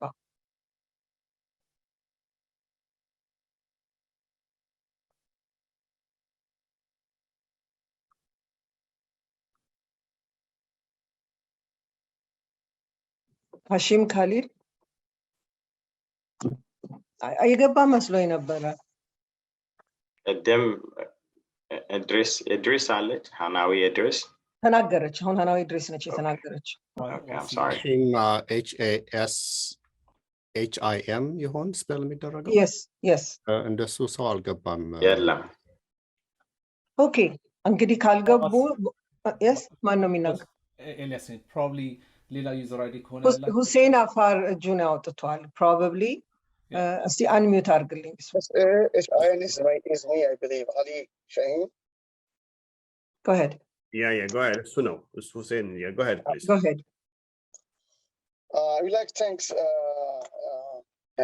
AEPAC Africa Committee for organizing this meeting. And I believe that was going on with HR 6600. I think is all concern the entire German community. And as well, I believe we have to do include our African brother and sister in this bill. It doesn't only have to be Ethiopian diaspora. It maybe have to be African diaspora, even African American, even minority in this country who suffer for this injustice of big power trying to bully and imposing sanction around the world and many government historically speaking. And more importantly, Afar community diaspora, we are ready to work closely with our other Ethiopian brothers and sisters, and lobby and advocate our congressmen and senators. And this bill really involves the Afar and region and Amara region living at the border, like been said before me. This bill only supports TPLF, especially when they talk about obstruction, delays, and delivery of humanitarian assistance. They're talking about the corridor road through Sardo to Megale. So there's implying Afar region directly. So we are ready to work closely. We can advocate, and I hope we can target already the Democrats who supporting this bill. And I think the margin is very slim. That's been proven in the last gubernatorial election in Virginia. But also, I'd like to call on my Ethiopian brothers and sisters a specific problem we're dealing with, even though it's not related to HR 6600. I believe Amaro region and Afar region already living, as we speak, this bill without being imposed by us, by the American. We live in a daily basis war, and we already have a difficulty and have challenges and making the basic daily basis in our community back home. But we have another issue that only affect directly Afar that we'd like to Ethiopian diaspora help us to advocate our own government back home is the corridor. The war started in 2018 and supported by Djibouti government, the Somaliland government, and the Somali region government, Mustafa Akjar. As we speak, even this morning, we lost so many lives attacked by the neighboring state, part of Prosperity Party. Those we have to be able to overcome and to eliminate what we can do in our level. And while we advocating the Ethiopian government, we should do the same thing in our government to stop, make safe for Afar to go from AB and to withdraw, calling for the withdrawal for Ethiopian military and Somaliland military and Region 5 military from the Afar corridor. But the rest, we with you, we all together we're gonna do our part. Thank you so much. Thank you very much. And I guess, you know, the purpose of this meeting and also this group is really to have the difficult conversations. And so I really thank my Afar brothers and sisters for really bringing the difficult conversation to fore, because some of the things that you named are things we have to deal with. Sometimes my standard response to a lot of issues is Rumsfeld, who says you fight with the army you have, not with the army you want. And sometimes that's what we seem to do in Ethiopia. We have to fight with the army we have when we're fighting TPLF, when we're fighting Western intervention. And so I guess when we come back to the discussion, I hope the people that are going to answer some of these questions will address some of the issues that our Afari brother just mentioned. But me, I am very excited. This shows me, the multiplicity of Ethiopia, the multiplicity of our movement, of AEPAC, ADC, that we are in Ethiopian organizations, and that's who we want to represent. And we do have people having different thoughts for different things. So I'm very, very happy about this. So thank you again. Elias, it's your turn. And then after. Before Elias, the last from Ato Hussein from Afar. I think he's online. Oh, okay. All right, Ato Hussein. Let's do 3 minutes and then we'll go to Elias. እሺ በጣም አመሰግናለሁ ድሉን ስለሰጠሽኝ። ሁሴን አህመድ እባላለሁ ከአሜሪካን አፋር ዲያስፖራ ነው። ሁሉንም ነገሮች በተግላላ ያቀረቡትን ፕሬዘንቴሽኖችን ሁሉንም ሰምተናቸዋል። በጣም ደስ ይላል። ወደ ዋናው ጉዳይ ከመግባቴ በፊት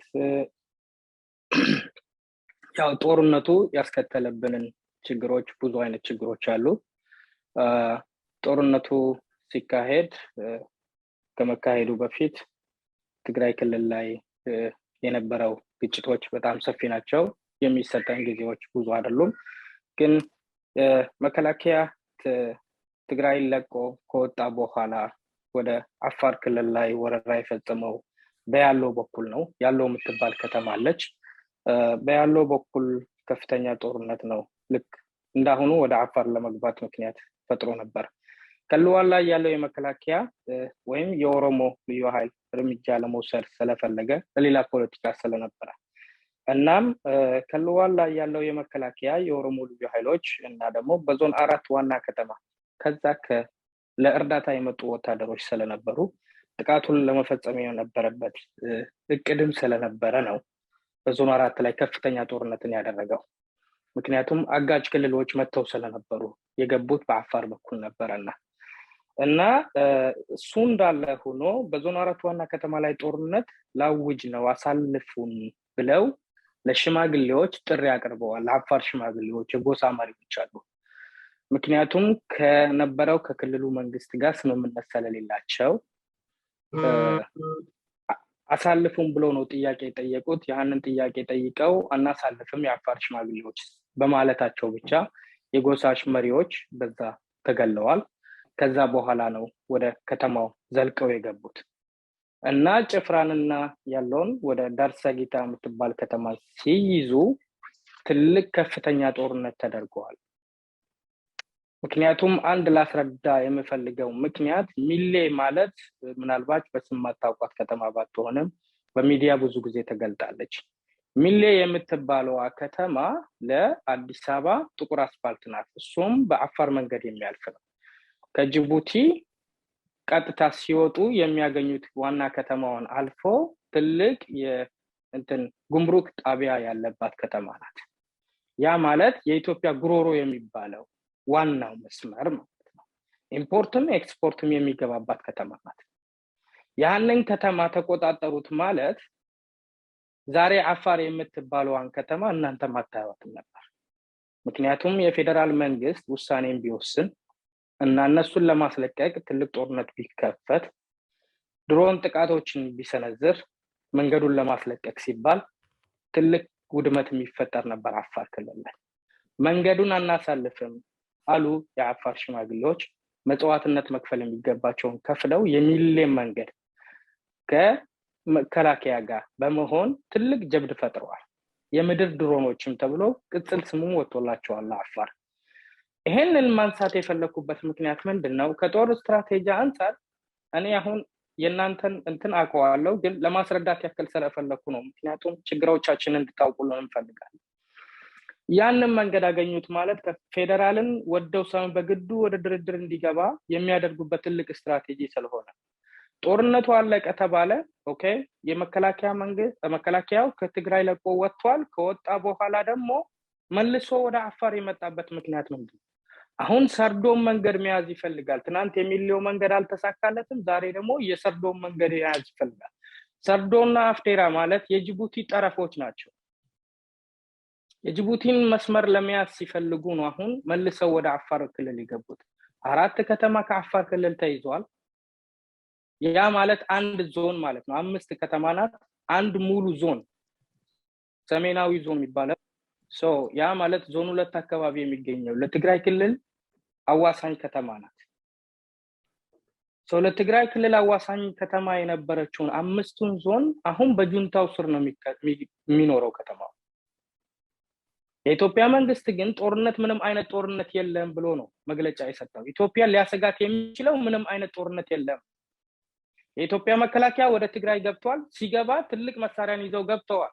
ያንን ብርጌድ ሁሉ ለመደምሰስ እና መቀሌ ከገቡ በኋላ 4 ኪሎ በሚገኘው ትዕዛዝ ለቀው ወጥተዋል። መከላከያ ለቀው ሲወጡ በብዙ ሚዲያ ላይ ተተላልፈዋል። የኢትዮጵያ ማለት መቀሌ ውስጥ ያለ የጦር ሰራዊት የጦር ክምችቶች ሰሜን እዝ የታጠቀው መሳሪያ የትኛውም ድንበር ላይ የኢትዮጵያ መንግስት አልታጠቀው። ምክንያቱም ከኤርትራ ጋር በነበረን ጦርነት ለ27 ዓመት ሙሉ ግዢ ሲፈጸም ነው የኖረው። ለምን? ከኤርትራ ጋር በነበረን ጦርነት ያ ሁሉ ክምችት ያለባት ከተማ ናት። ብዙ ጦርነቶችን አውድመናል አሉ፣ ግን አልወደመም። ከተማ ውስጥም የነበሩት ክምችቶችን መከላከያው ሲወጣ ለቆት ነው የወጣው። ዛሬ ያንን መሳሪያ ለቆት ስለወጣ ነው የኢትዮጵያ ሰራዊቶች ለቆት የወጡትን መሳሪያ ነው ትግራይ እንደ አዲስ ታጥቆ ለአፋርና ለአማራ የተረፈው። በአሁን ሰዓት ህመሙን እየተቀበልን ያለ ነው፣ ችግሮችን እየተቀበልን ያለ ነው አማራና አፋር ብቻ ነው። ዛሬ የአፋር እናቶች ስቃይ እያዩ ነው ያሉት። ዛሬ የአፋር አባቶች ስቃይ እያዩ ነው ያሉት። ዱብቲ ከተማ ላይ ሆስፒታል አለ። እዛ ሆስፒታል ላይ ህፃናቶች እንኳን ሳይቀሩ ትላልቅ መሳሪያ ወርዶባቸው ፊታቸው በኬሚካል የተቃጠሉ ህፃናቶች ነው የበሉት። አዛውንቶች ናቸው የበሉት። እነዛ ሰዎች እኮ ውትድርና ውስጥ ተቀላቅለው አይደለም፣ ጦርነት ውስጥ ተቀላቅለው አይደለም፣ በተኙበት በቤታቸው የተተኮሰባቸው ቶክስ ነው። ይሄ ሁሉ ስቃይ ያለበት የፌደራል መንግስት አይኑን አዙሮ አፋር አሁን መከራን እያየን ያለው። ሌላው ይቅር ወደ አዲስ አበባ እንኳን ሪፈር የተደረገላቸውን ሰዎች ለመውሰድ ዛሬ በራሳችን ክልል ላይ ለፌደራል መንግስት 10,000 ብር ተከፍሎ ነው የሚታለፈው። በራሳችን ክልል ላይ ሪፈር የተደረገን ህመምተኛ ለመውሰድ አዲስ አበባ በራሳችን ወረዳ ላይ ያኖርናቸውን የኢሳ ታጣቂዎች ቶክስ እየፈጠሩ አፋር በመሆናቸው ከመኪና ያወረዱ እያረዱ ነው የሚገኙት። ሪፈር የሚወሰዱትን ህመምተኞች ለመውሰድ በፌደራል ታጅበን ለማለፍ 10,000 ብር ተከፍሎ ነው የሚታለፈው። ይሄም በሚዲያ ቀርቧል፣ ብዙ ሚዲያዎች ዘግበውታል። ይሄንንም በዝምታ ነው ያለፈው ፌደራል መንግስት። ይሄ ሁሉ መከራ የሚወርድበት የአፋር ህዝብ ኢትዮጵያዊነትን በመምረጡ ብቻ እንጂ ከስደቱን መርጦት ከተማውን ለቆ መውጣት ይችል ነበር ለጦርነት። በኔ መንገድ ኢትዮጵያን አልወጋም። የአፋርን መንገድ አገኘው ማለት ከጅቡቲ ማንኛውንም እርዳታ ማግኘት ይችላል። የትግራይ ሰራዊቶች ማንኛውንም ቁሳቁስ ማንኛውንም የመሳሪያ የጅቡቲን ወደብ መጠቀም ይችላል። ያንን ለማድረግ ሲባል ነው ሁመራንም ማስለቀቅ አልቻለም፣ የአፋርን መንገድ ይፈልጋል። አሁን የሚባለው ነገር እናንተ የተነሳችሁለት አላማ እኛን ያስደስተናል። ለኢትዮጵያዊነት አሁንም እየከፈልን ነው ያለነው መጽዋዕትነት። ህዝባችን መጽዋዕትነቱን እየከፈለ። አፋር ማለት በጣም በረሃ ነው፣ በጣም በረሃ በጣም ሂደው ያዩት ሰዎች ይመሰክራሉ። በጣም ሞቃታማና ሀሩር ያለባት ከተማ። ስደተኞች በመጠለያ ካምፕ ላይ ስቃያቸውን ይያዩናል። በቂ የምግብ አቅርቦት የላቸውም። በቂ የአልባሳት አቅርቦት የላቸውም። አሁን ከ400,000 በላይ ናቸው ተነግሯል በሚዲያ። በየቀኑ ሰው እየለቀቀ እየመጣ ነው ከተማ። የስደተኛ መጠለያ ካምፕ አልበቃ ብሏቸው በየቤተሰቡ በየክልሉ ሴክተር መስሪያ ቤቶች ሁሉ አንጠባጥቦ አስቀምጠዋል። ስደተኛውን ማስጠለል እስከሚያቅተው ህዝብ ይሄ ሁሉ መከራ ያያየ። ሌላው ይቅርና አሁን አሜሪካ በመታደርገው ጫና ለትግራይ ክልል የምግብ አቅርቦትና እህል የእርዳታ እንትኖች እንዲገቡ ነው የሚፈልገው። እሺ እንዴት ነው አፋርን አስርቦ ወደዛ ክልል የሚያልፈው በአፋር መሬት ላይ? ከአፋር 5 ከተማ አንድ ጊዜ ትንሽ እናሳጥረው። በጣም ምልህ በጣም የሚገባ ነገር ነው የምትነጋገረው፣ አስፈላጊ ነገር ነው፣ ግን ትንሽ ማሳጠር አለብን ወደ እንትኑ እንድንመለስ። ኦኬ ሶ እሺ አሳጥረዋለሁ። ቴንክ ዩ ስለጠበቅሽኝም አመሰግናለሁ። ስለዚህ አሁን ወደ አፋርን አቋርጦ የሚገባው እርዳታ ለትግራይ ክልል 5 ከተማ አፋር ውስጥ እየኖሩ እርዳታው እንዴት ነው የሚያልፈው? ይሄንንም ታሳቢ እንድታረጉት እንፈልጋለን። ምክንያቱም አፋርን ለቀው ከወጡ እርዳታው ቢሄድ ችግር የለም። ግን አፋር ውስጥ እየኖሩ የአፋርን ከተማ ተቆጣጥረው አፋርን አሰደው እንደገና ደግሞ በአፋር መንገድ እርዳታ ይግባልን ብለው ፑሽ ማድረግ ከምን አንፃር ነው የሚታየው? ህጉ ሲፈቅድላቸዋል እነሱ? ይሄንንም በእናንተ እንትን ውስጥ እንድታስገቡልን እንፈልጋለን። ሁለተኛ ነገር ደግሞ እኛ ከእናንተ ጋር እንሰራለን። የእናንተ ዓላማ ኢትዮጵያዊነትን ለማስመስከር ለኢትዮጵያ ከጎኗ ማኖራችሁን ለማሳየት የምታደርጉት ተነሳሽነትን አድንቀናል። አሁንም በጋራ እንሰራለን፣ ለወደፊትም በጋራ እንሰራለን። በጋራ ስንሰራ ደግሞ አሁን ያለንበትንም ችግር ታሳቢ አድርጋችሁ ኢትዮጵያ ውስጥ ማለት አሜሪካ ውስጥ ካለነው ዲያስፖራ አንፃር እናንተ አስተባብራችሁ የአፋር ህዝብ ከበቂ በላይ እርዳታ ያስፈልገዋል። የአፋር ህዝብ መከራ ላይ ያለውና ይሄን ታሳቢ አድርጋችሁ እኛን እንድትረዱን እንፈልጋለን። እኛም ከእናንተ ጋር ጎን ነን። ኢትዮጵያዊነትን እያስመሰከርን ነው፣ ህይወታችንን እየገበርን ያለነው። ስለዚህ አሁንም ደግሞ ከእናንተ ጋር ከጎን እንሰራለን። እናመሰግናችኋለን። አፋር እርዳታ ያስፈልገዋል። ትኩረታችሁን ወደ አፋር እንድታደርጉልንም ከወዲሁ ጥሪን አስተላልፋለሁ በአፋር ስም። አመሰግናለሁ። አመሰግናለሁ ሁሴን። ያው ጥሪህንም በደንብ እንሰማለን። እኛም ከአፋር ህዝብ ጋር አብረን ነን። የሚያስፈልገው እርዳታ በምን መተባበር እንደምንችልም አይ ቲንክ ከእንግዲህ ወዲህ ቀጥለን መነጋገር ያለብን ይመስለኛል። እና በጣም አመሰግናለሁ። እኔም አመሰግናለሁ። ኦኬ ቴንክ ዩ። አሁን የሚቀጥለው ተናጋሪ ኤልያስ ነው። ከእንግዲህ ወዲህ በእንትን እንዳልኳችሁ ጥያቄያችሁን በጽሁፍ አቅርቡ። አንዳንድ ኮሜንቶች እየመጡልኝ ነው እየተጨቆን ነው ምናምን የሚል። ማንንም ሰው አንጨቁንም፣ ጥያቄ በጽሁፍ ነው ብለናል። ምክንያቱም ብዙ እንትን እንዳይንዛዛ ሁሉ ሰው እንትን እንዲደርስ እና ከአሁኑ ጻፉ። ኤልያስ አሁን እንደገና ወደ ኤችአር 6600 እንትን ይመልሰናል። እናም አጭር መግለጫ ስለ ኮንፊውዚንግ እንትኖች ኮንፊውዚንግ ፔቲሽኖች ያቀርብልናል። ኤልያስ ዋሲ አመሰግናለሁኝ እና just ይሄኛውን quickly share አድርጌ I think it would help ሰው ሁሉ እንዲያየው።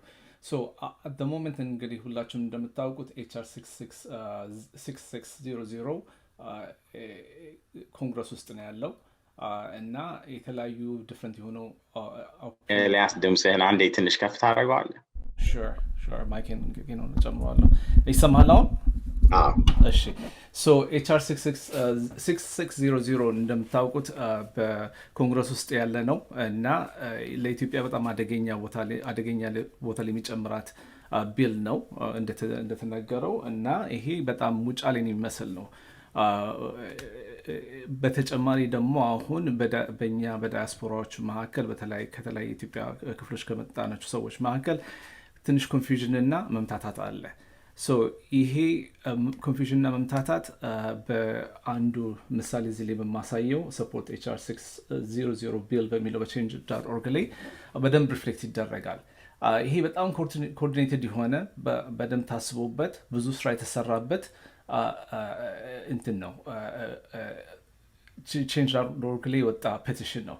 ይሄ የኢትዮጵያን ህዝብ ለመከፋፈልና አመለካከቱ ለመለወጥ ሴም ታይም ደግሞ ውሸት ኢንፎርሜሽን በመስጠት ልክ ውጫ ላይ እንደተደረገው በአማርኛና በእንግሊዝኛ የተለያየ ነገር ተጽፎ ሰውን ምኒልክን ለማጭበርበር እንደተሞከረው አሁን ደግሞ የኢትዮጵያን ህዝብ ለማጭበርበር ይሄ ቢል ወጥቷል። እንደዚህ ፔቲሽን ወጥቷል። እንደዚህ አይነት ፔቲሽኖች ሲመጡልን አስተጠንቅቀን ማየት አለብን። ምክንያቱም እዚህ ላይ የተጻፉትን ነገሮች ብታዩዋቸው ለምሳሌ to stop the war in ኢትዮጵያ ይልና ኢንተርቬንሽን አድቮኬት ያደርጋል።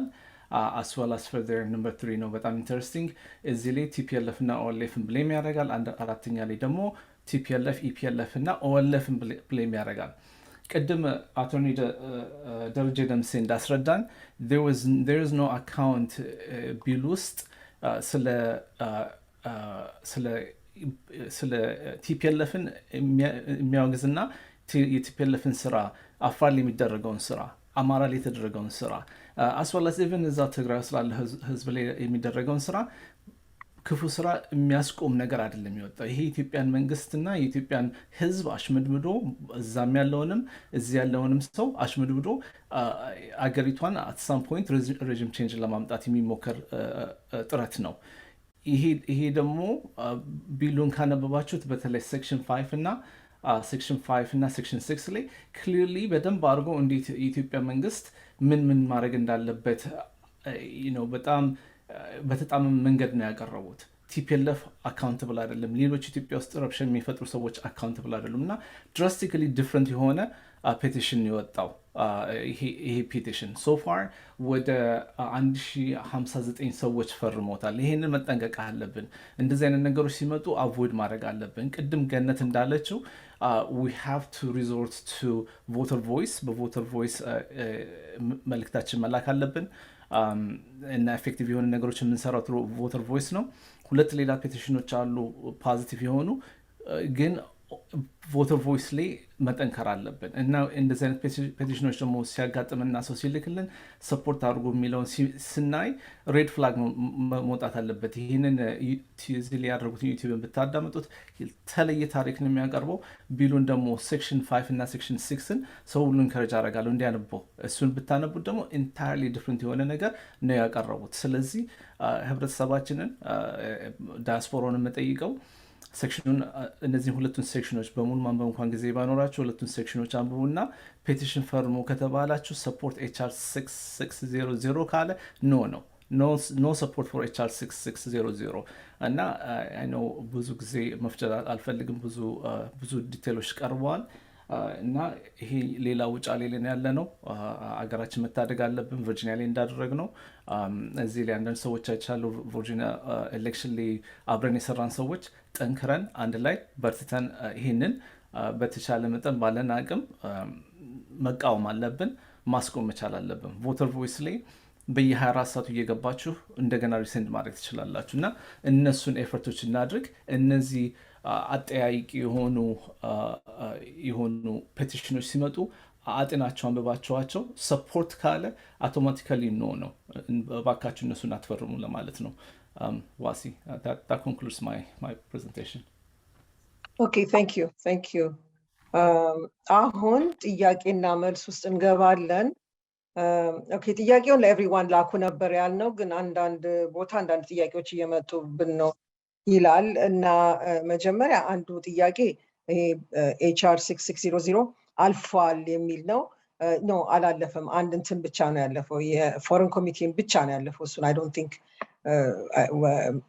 ወይም ኦኬ ደረጃ መመለስ ይችላል፣ ግን አጭር መልስ ነው ብዬ ነው። እሱ አላለፈም። ከዛ ሌላ ጥያቄዎች የመጡት ነብዩ እኔ ጋር ቀጥታ መጥተዋል ብለሃል እና ዩክን እንትን ልትልልን ትችላለህ። ጥያቄውን አንዱን ፖዝ አድርግልን እና ወይ አንተ መመለስ ካለብህ አንተ ትመልሰዋለህ፣ ሌላም የሚያግዝ ሰው ካስፈለገ ሌላም ሰው ይመልሰዋል።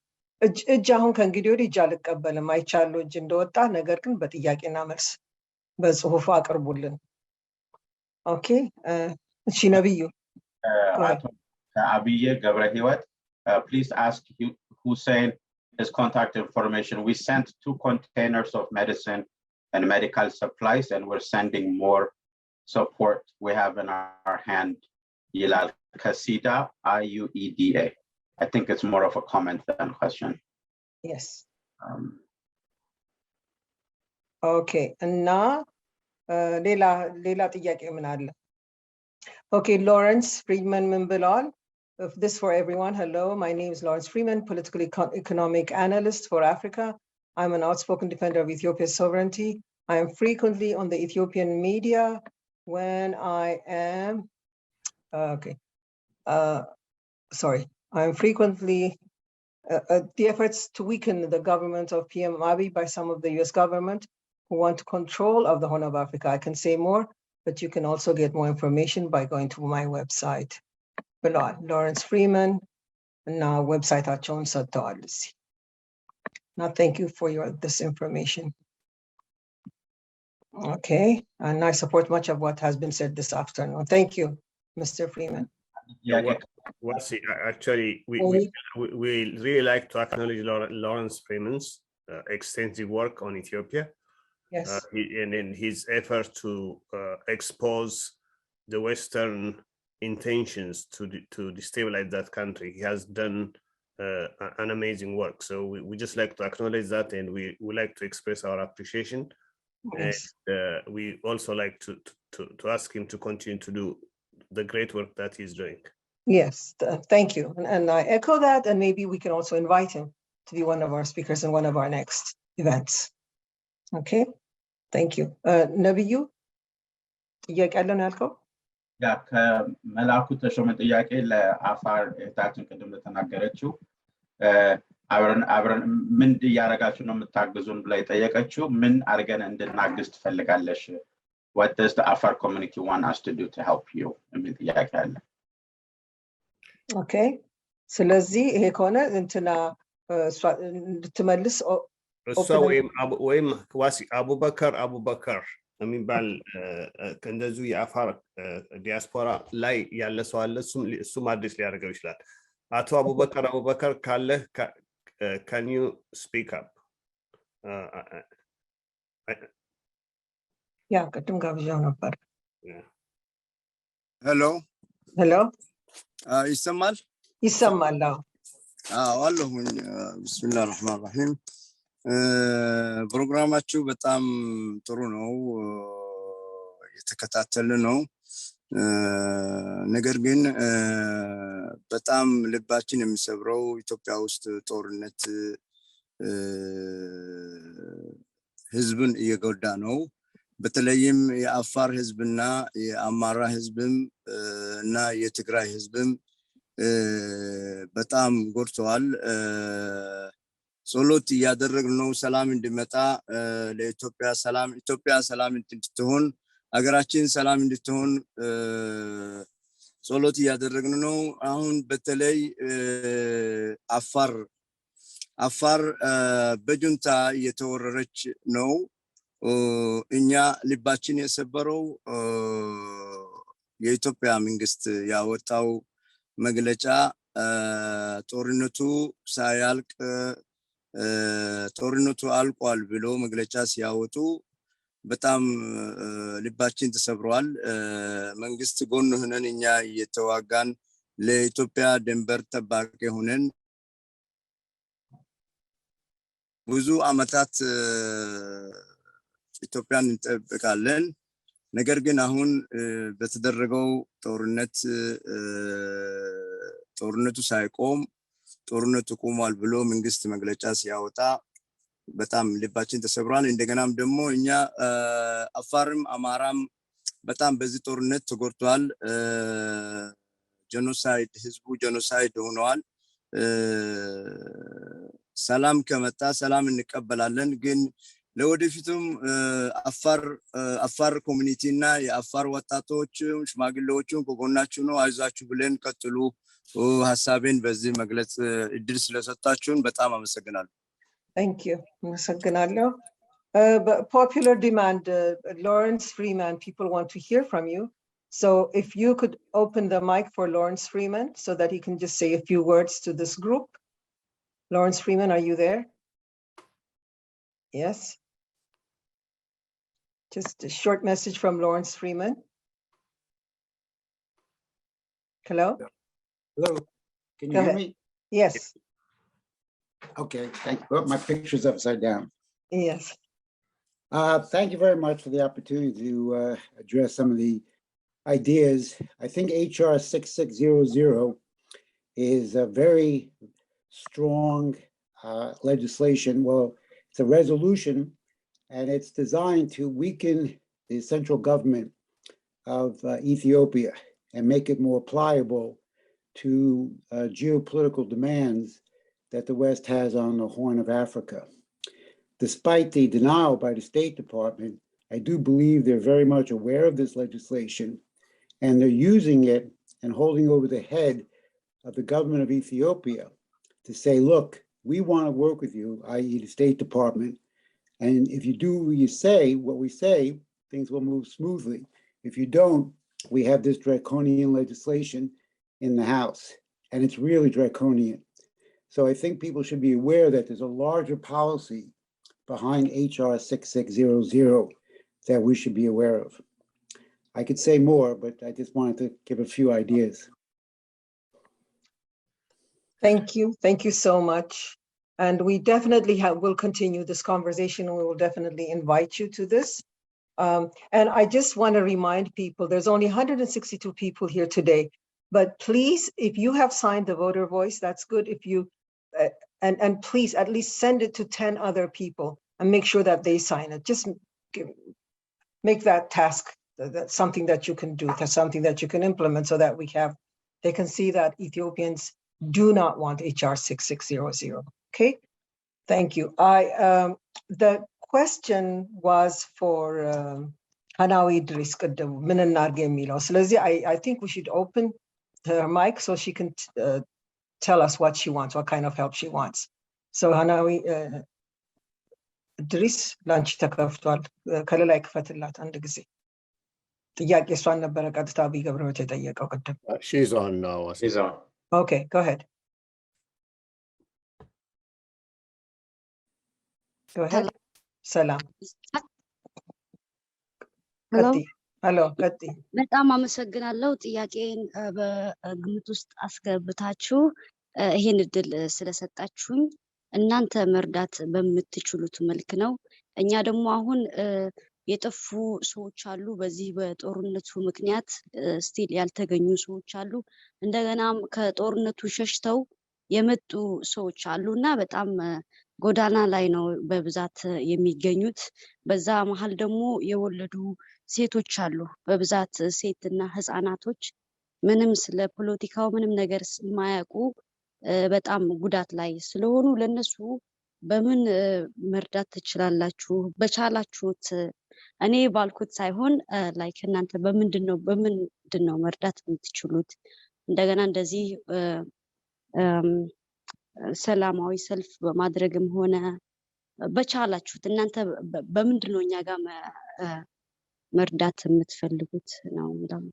እሺ ጥሩ እንትን አድራሻሽን አይ ቲንክ ስልክሽን ከመስፍን ጋር ማግኘት እንችላለን እና በቅርቡ ተነጋግረን ወይም ለፋንድሬዚንግ እርዳታም እንደሆነ የተፈናቀሉትን ሰዎች የሚረዱበት ሌላም ነገር በሰልፍም በምንም ኮላቦሬት ማድረግ የምንችለውን አብረን ተነጋግረን ብናቀደው ጥሩ ይመስለኛል። አሁን እዚህ በሰፊው እንትን ማድረግ ምናልባት አንችልም ከየቦታው ስለሆነ የመጣ ነው። ነገር ግን ሰምተናል፣ ብሶቱን እናውቀዋለንም ደግሞ እንደዚህ አይነት መጥፎ ቦታ ላይ እንዳለች አገሪቱም የአፋር ኤሪያም ኢን ፓርቲኩላር እና ያው ተባብረን እንግዲህ እንድንሰራ እንደውልልሻለን። ያው ምን ድርጅት እንዳለ እኛም ደግሞ እነማን እንደሆን በዛ ታወቀን ተናበን መስራት እንችላለን ብዬ አምናለሁ።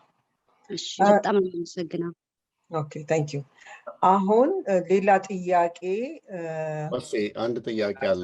እሺ ማህደር ቀደም ብላ የጠየቀችው let me read it in English. Go ahead. My question is regarding what Morris has just said.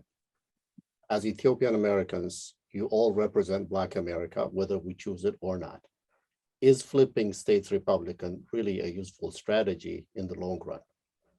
The rise of fascism in the US and the world is real.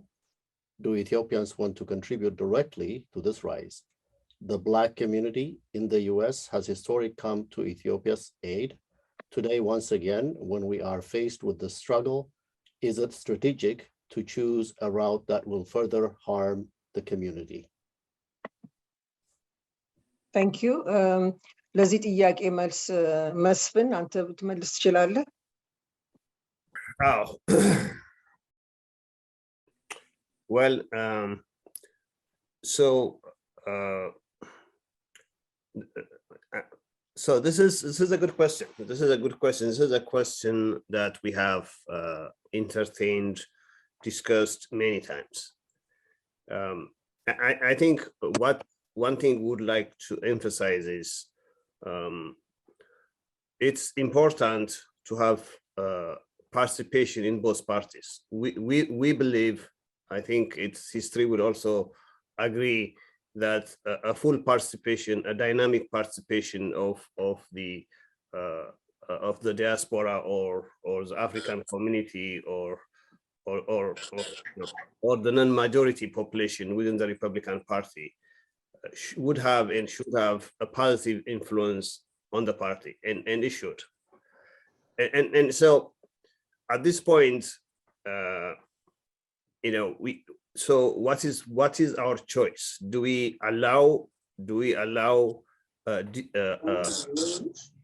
dismemberment of a nation, in this case, in the breakdown and a policy that really geared towards dissolving a nation that has been in existence for 3,000 years, because we feel that one party is worse than the other party, where the party that actually is accelerating or pushing that agenda is the party we thought is that we thought we are affiliated with.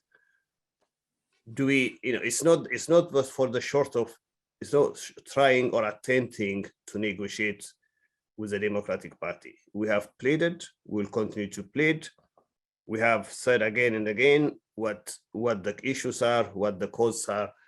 And some Democratic Party members are actually listening, obviously. I mean, so, in my wildest dream, I don't think the system in the United States would work this way. One policy, and then all 400 people will follow, and then there's no discussion.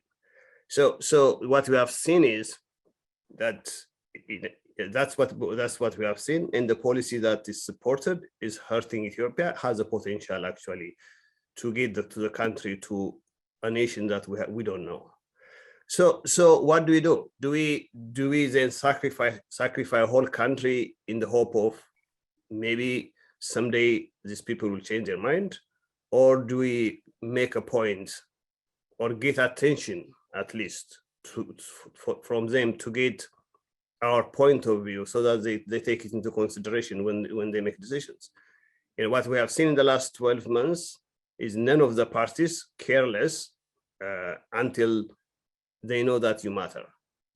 What we have noticed is it's sort of a game, but a bad game.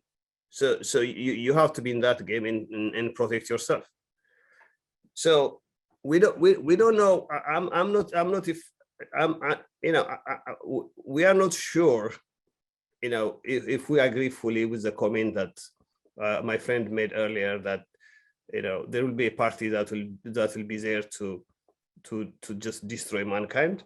I mean, there are situations that we have, or there's another party that's better and helps people. I mean, when it comes to foreign policy, I'm not exactly sure what the difference is between the two parties, but when actually it comes to Ethiopia, the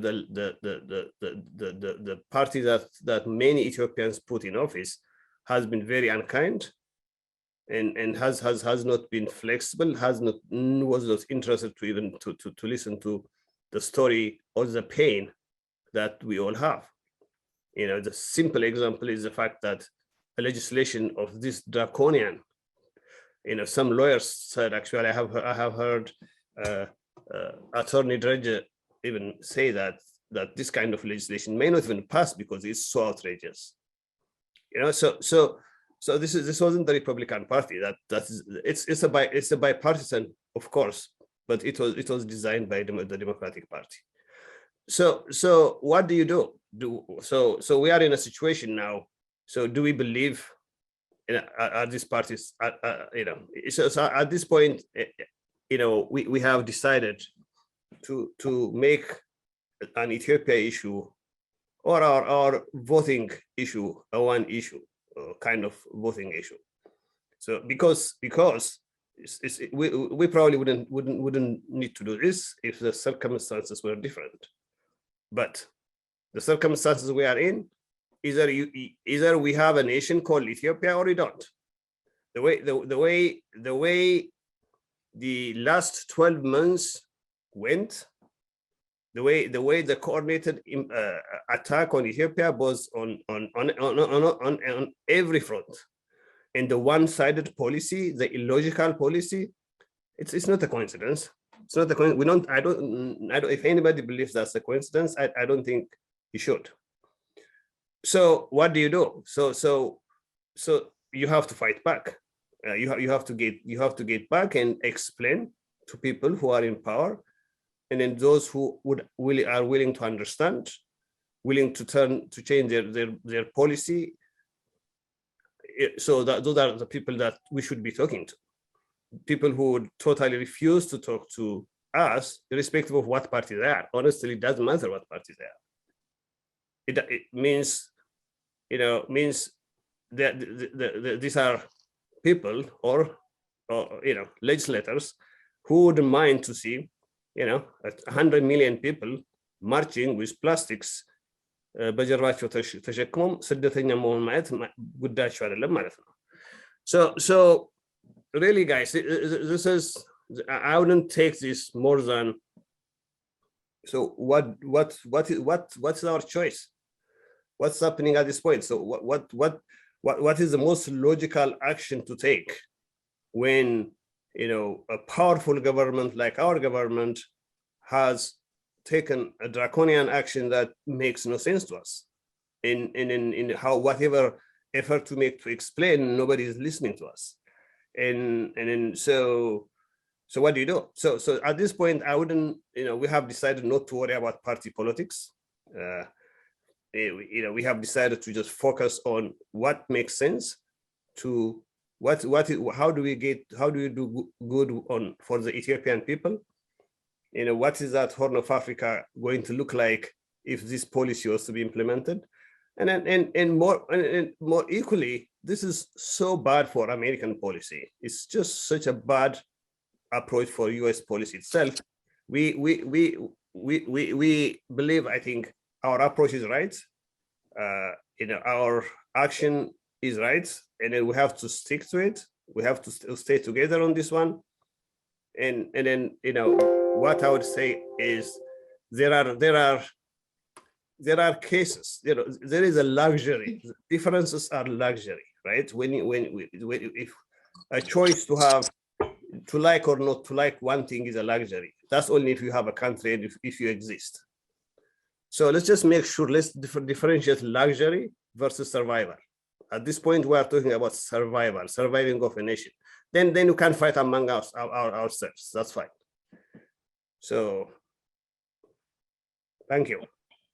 No, Wasi, can I add a couple of things to that? You're on mute, Wasi. Go ahead, Nabiyu, but please do not raise your hands. Just put your questions in here. We will address them for the public. Go ahead. Yeah, I just, this is very important because it keeps coming up. As new Americans that have been around this country for the last 50 years and getting really deep into this system, we must be very, very careful not to be bamboozled to believe that there is one party that stands for you.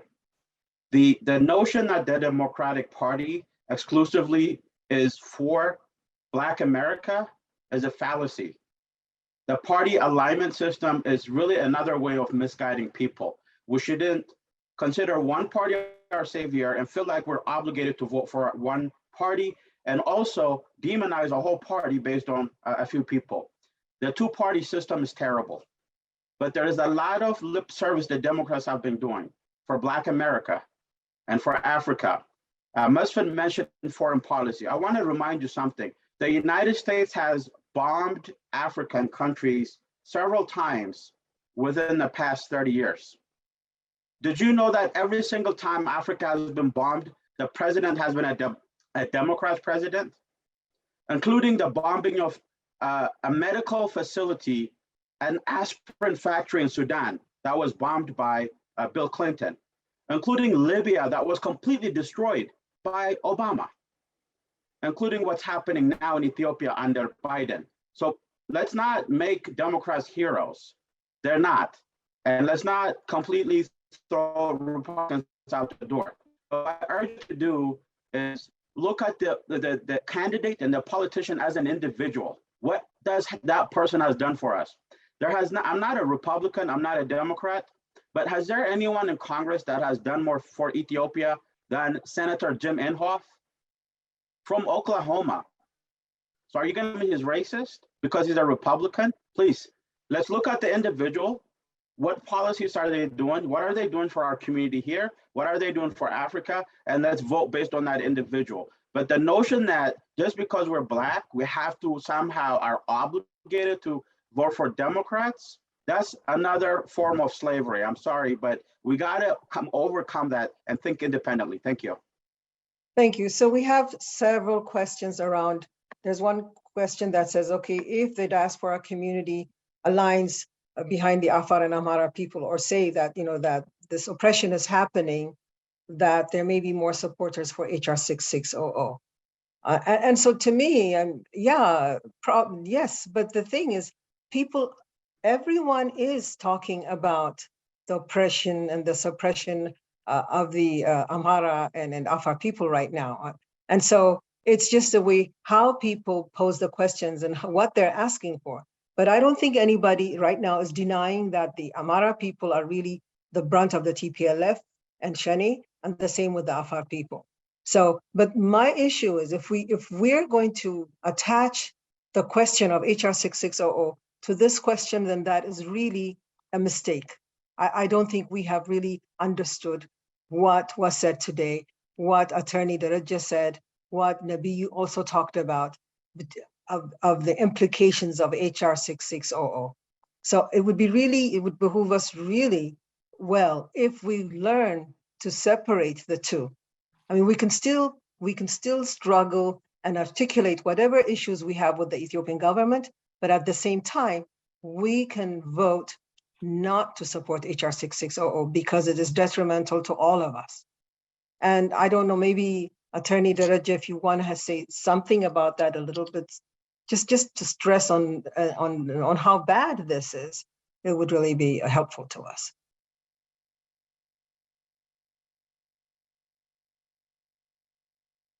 Daraja, if you're here, if you're still here.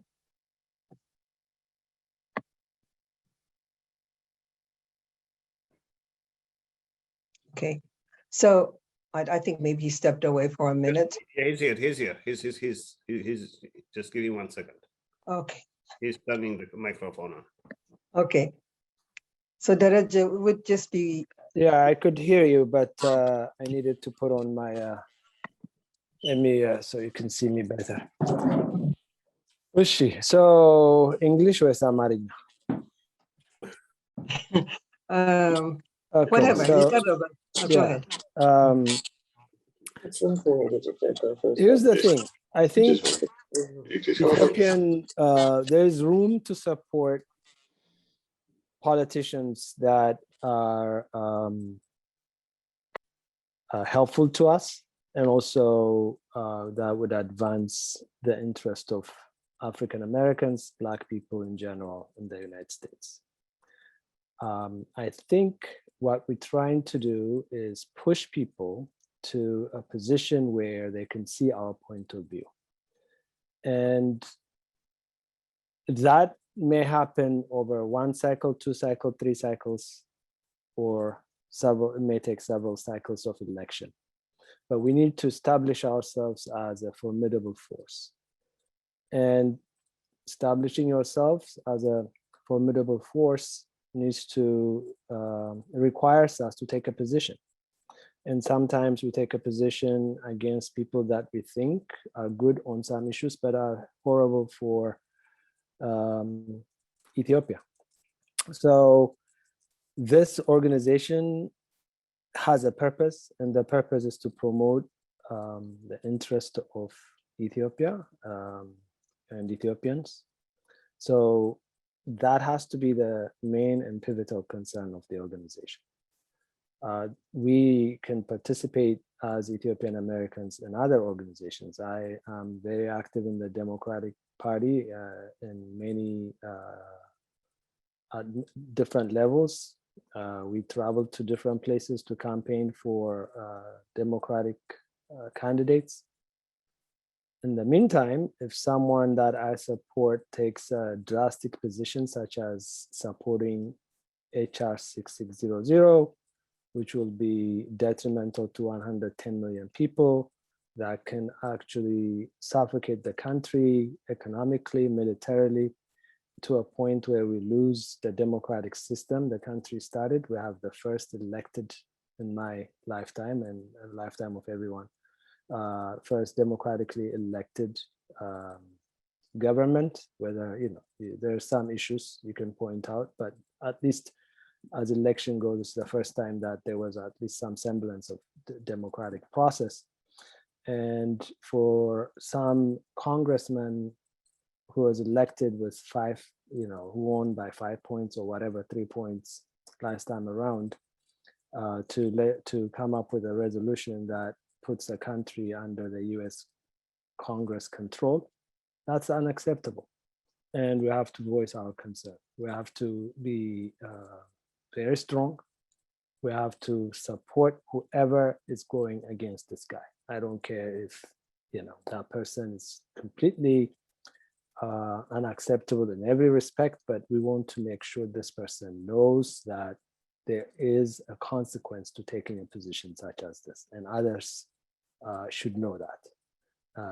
Then in the next 3-4 cycles, once we establish ourselves as a formidable force, then we will be listened to. And I think that's the point.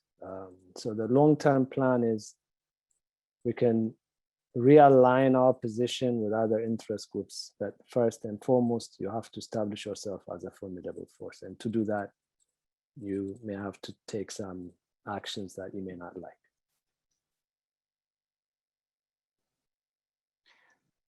So while we're on that topic, there's one more additional question maybe you can help address.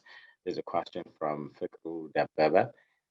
To your knowledge, has the US government communicated HR 6600 directly to the Ethiopian government as part of its demand? Are we asking Daraja or who else? Anyone, I mean, I'm not sure. Anyone with knowledge of it. Well, I don't know if anyone has, personally, I don't know. I mean, if anybody knows from the speakers here, let us know. Hey, Wasi. Yes, go ahead. Before we move on to the next topic, I believe Morris Reed wanted to comment a little bit on the previous topic. Yes. Okay, so, let me just finish off this question to Khaled. I don't think we can answer that question because I don't know if amongst us there's advisors to the Ethiopian government. So listen, I could just tell you that traditionally, go ahead, Morris, go ahead. Traditionally, when Congress does a bill, as you guys know, the Congress is not talking to the governments. It's the administration that talks to the government on an official basis. So I'm sure that the government is aware, obviously, because it's public, but I don't believe that this has been anything that the State Department has communicated. I can double check that and circle back to the chairman. Thank you. The only thing that I would just add to this is that this is really about the community and not about the Democratic Party or the Republican Party. This is the maturation of the community. Just as the Jewish community comes together around issues that affect Israel and the Jewish community, they fight with one voice. They put all their differences aside and they fight for the country. This is where we are now in Ethiopia. We need to put our differences aside, organize ourselves, and not worry about the party affiliation. This is really about Ethiopia and making sure that the country is strong. And as the diaspora, that is the most important thing. It is more important that the diaspora stands for Ethiopia than the diaspora standing for a Republican or a Democratic candidate. This is very, very important to understand. As we go through this cycle, whether it's this cycle or the next cycle, that's where the community has to be. It has to be united with one voice that Ethiopia is more important than any politician, Republican or Democrat.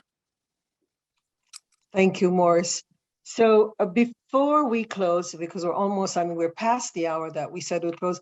I know, Naaman, you're here, so it would be really great if you could say something about unity, why we need to speak in unison against this HR 6600, and then we'll close. Then Masfin will have the final words, and then we'll close. Go ahead, Naaman, if you're there.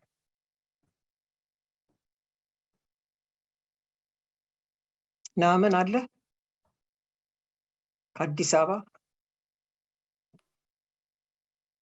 Saw him coming. Naaman Zadlaka is on. Yeah, he should be able to speak. He's unmuted. Go ahead, Naaman. So, Anton በእንትን ነው በፖፑላር ዲማንድ ነው። ኦኬ እንግዲህ ካልተናገረ ያው እንቀጥል። There is one additional question. Lemon, how come there's not protest against HR 6600?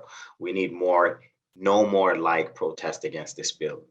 Comment/question.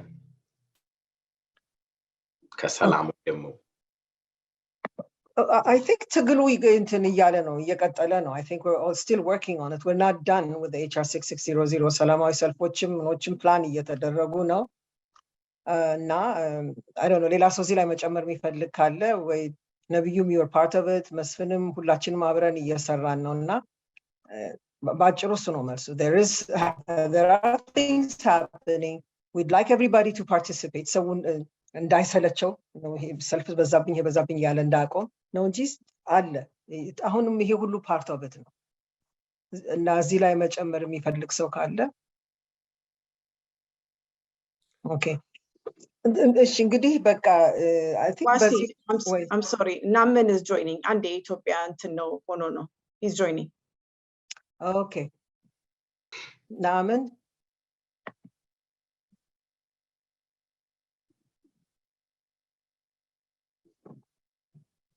እየጠበቅንህ ነው Naaman Maybe until he gets on, Wasi, Lawrence Freeman has responded regarding the question of the U.S. government communicating HR 6600 to Ethiopia. Go ahead, and he's saying the U.S. State Department has told Ethiopian representatives in Addis as well as Washington that they do not support HR 6600. But he also thinks it's a part of the bad cop, good cop routine play that usually consumes Washington. Okay, thank you. All right. I guess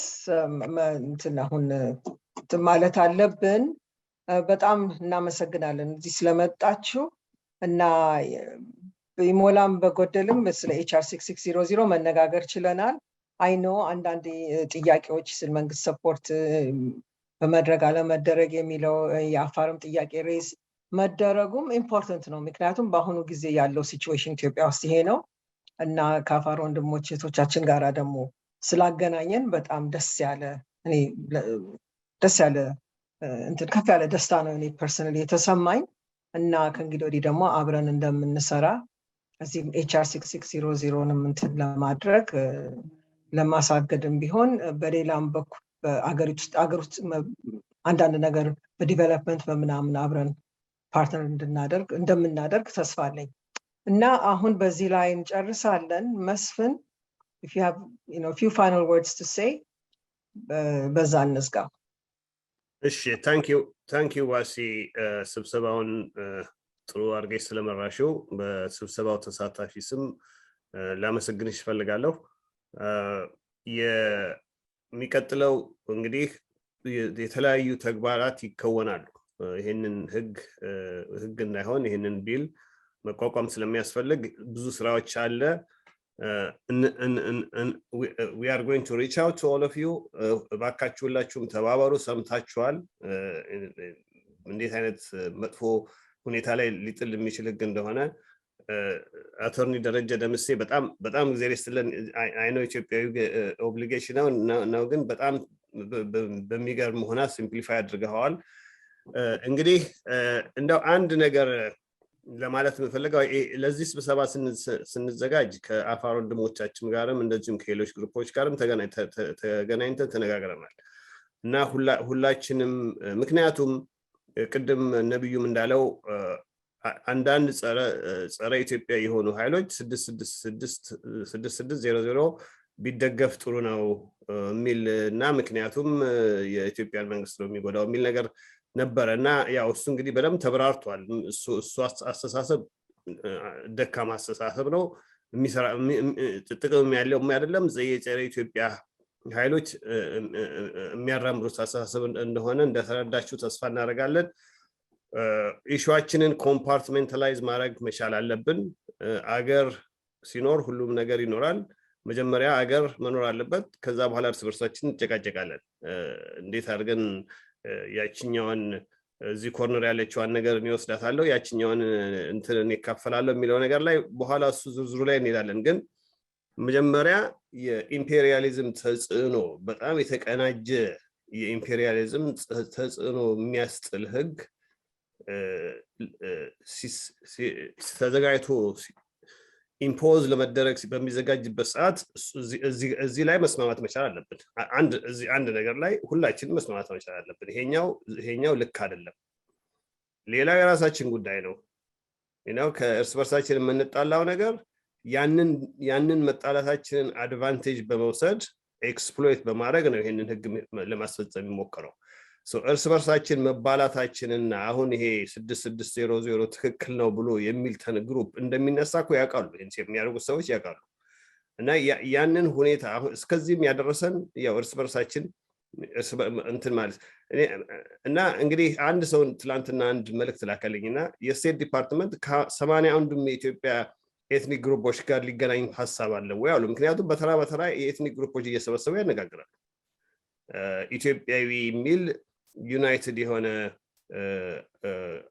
አመለካከት ካለው ግሩፕ ጋር ኢንተረስት ኖራቸው ማያውቁም ለመነጋገር እና ማሰብ ያለብን ነገር ይሄን ነው ይሄንን መርሳት አያስፈልግም ሌላ ሁሉ ነገር ይደርሳል ግን ኢትዮጵያ የምትባል አገር እንዳትኖር የሚፈልግ ኃይል አለ ብታምኑም ባታምኑ እና የሚፈልገው ቅድም ደረጃ አቶርኒ ደረጃ ምን አለ እኔ በኮንስፒሬሲ ምንም አላምንም አለ እና ይሄ እንደዚህ አይነት እንደዚህ ሲባል ስሰማ እሱን አልቀበልም ምክንያቱም ብራይት ኦፕን ማይንድድ ሌጋል ኢንተሌክቹዋል ነው ግን ይሄኛው ስሜልስ ባድ እና ይሄ እንግዲህ ከሁሉም አንፃር ያለው ሁሉም አመለካከት ያለውን ሰዎች ስናይ መንገዱ አንድ ቦታ ነው የሚወስደው እና መተባበር ያስፈልጋል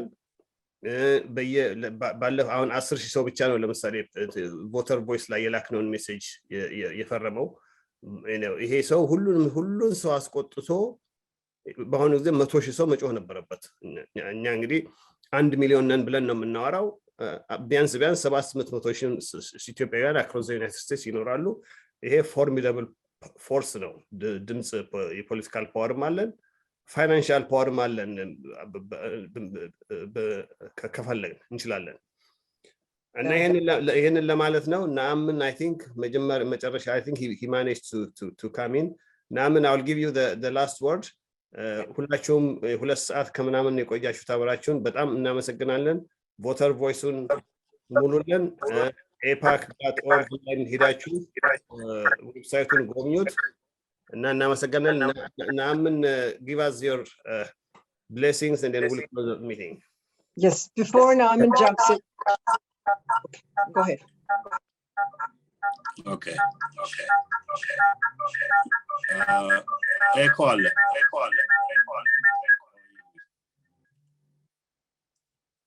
okay አሁን then ይሰማል ጥሩ ነው ቀጥል ናምን ጥሩ Sorry guys, yeah, my computer mic had a problem.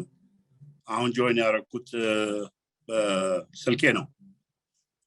ሁላችሁንም ሰላምታ አቀርባለሁ። የከበረ አዲስ አበባ ነው የገባሁት። HR 6600ን በሚመለከት ብዙ መረጃ ብዙ ኢንፎርሜሽን ዛሬ ተሰጥቷል። እሱን መድገም at this last minute superfluous ይመስለኛል። However, በጣም emphasize ማድረግ የምፈልገው ይሄ ቢል መንግስትን ሳይሆን አገርን ኢትዮጵያን የሚያዳክም የሚበትን ነው። በተለይ የኢትዮጵያ ስጋቶች ከብዙ አቅጣጫ የተወጠረች ሀገር ናት። ህዝባችን በጦርነት ደቋል።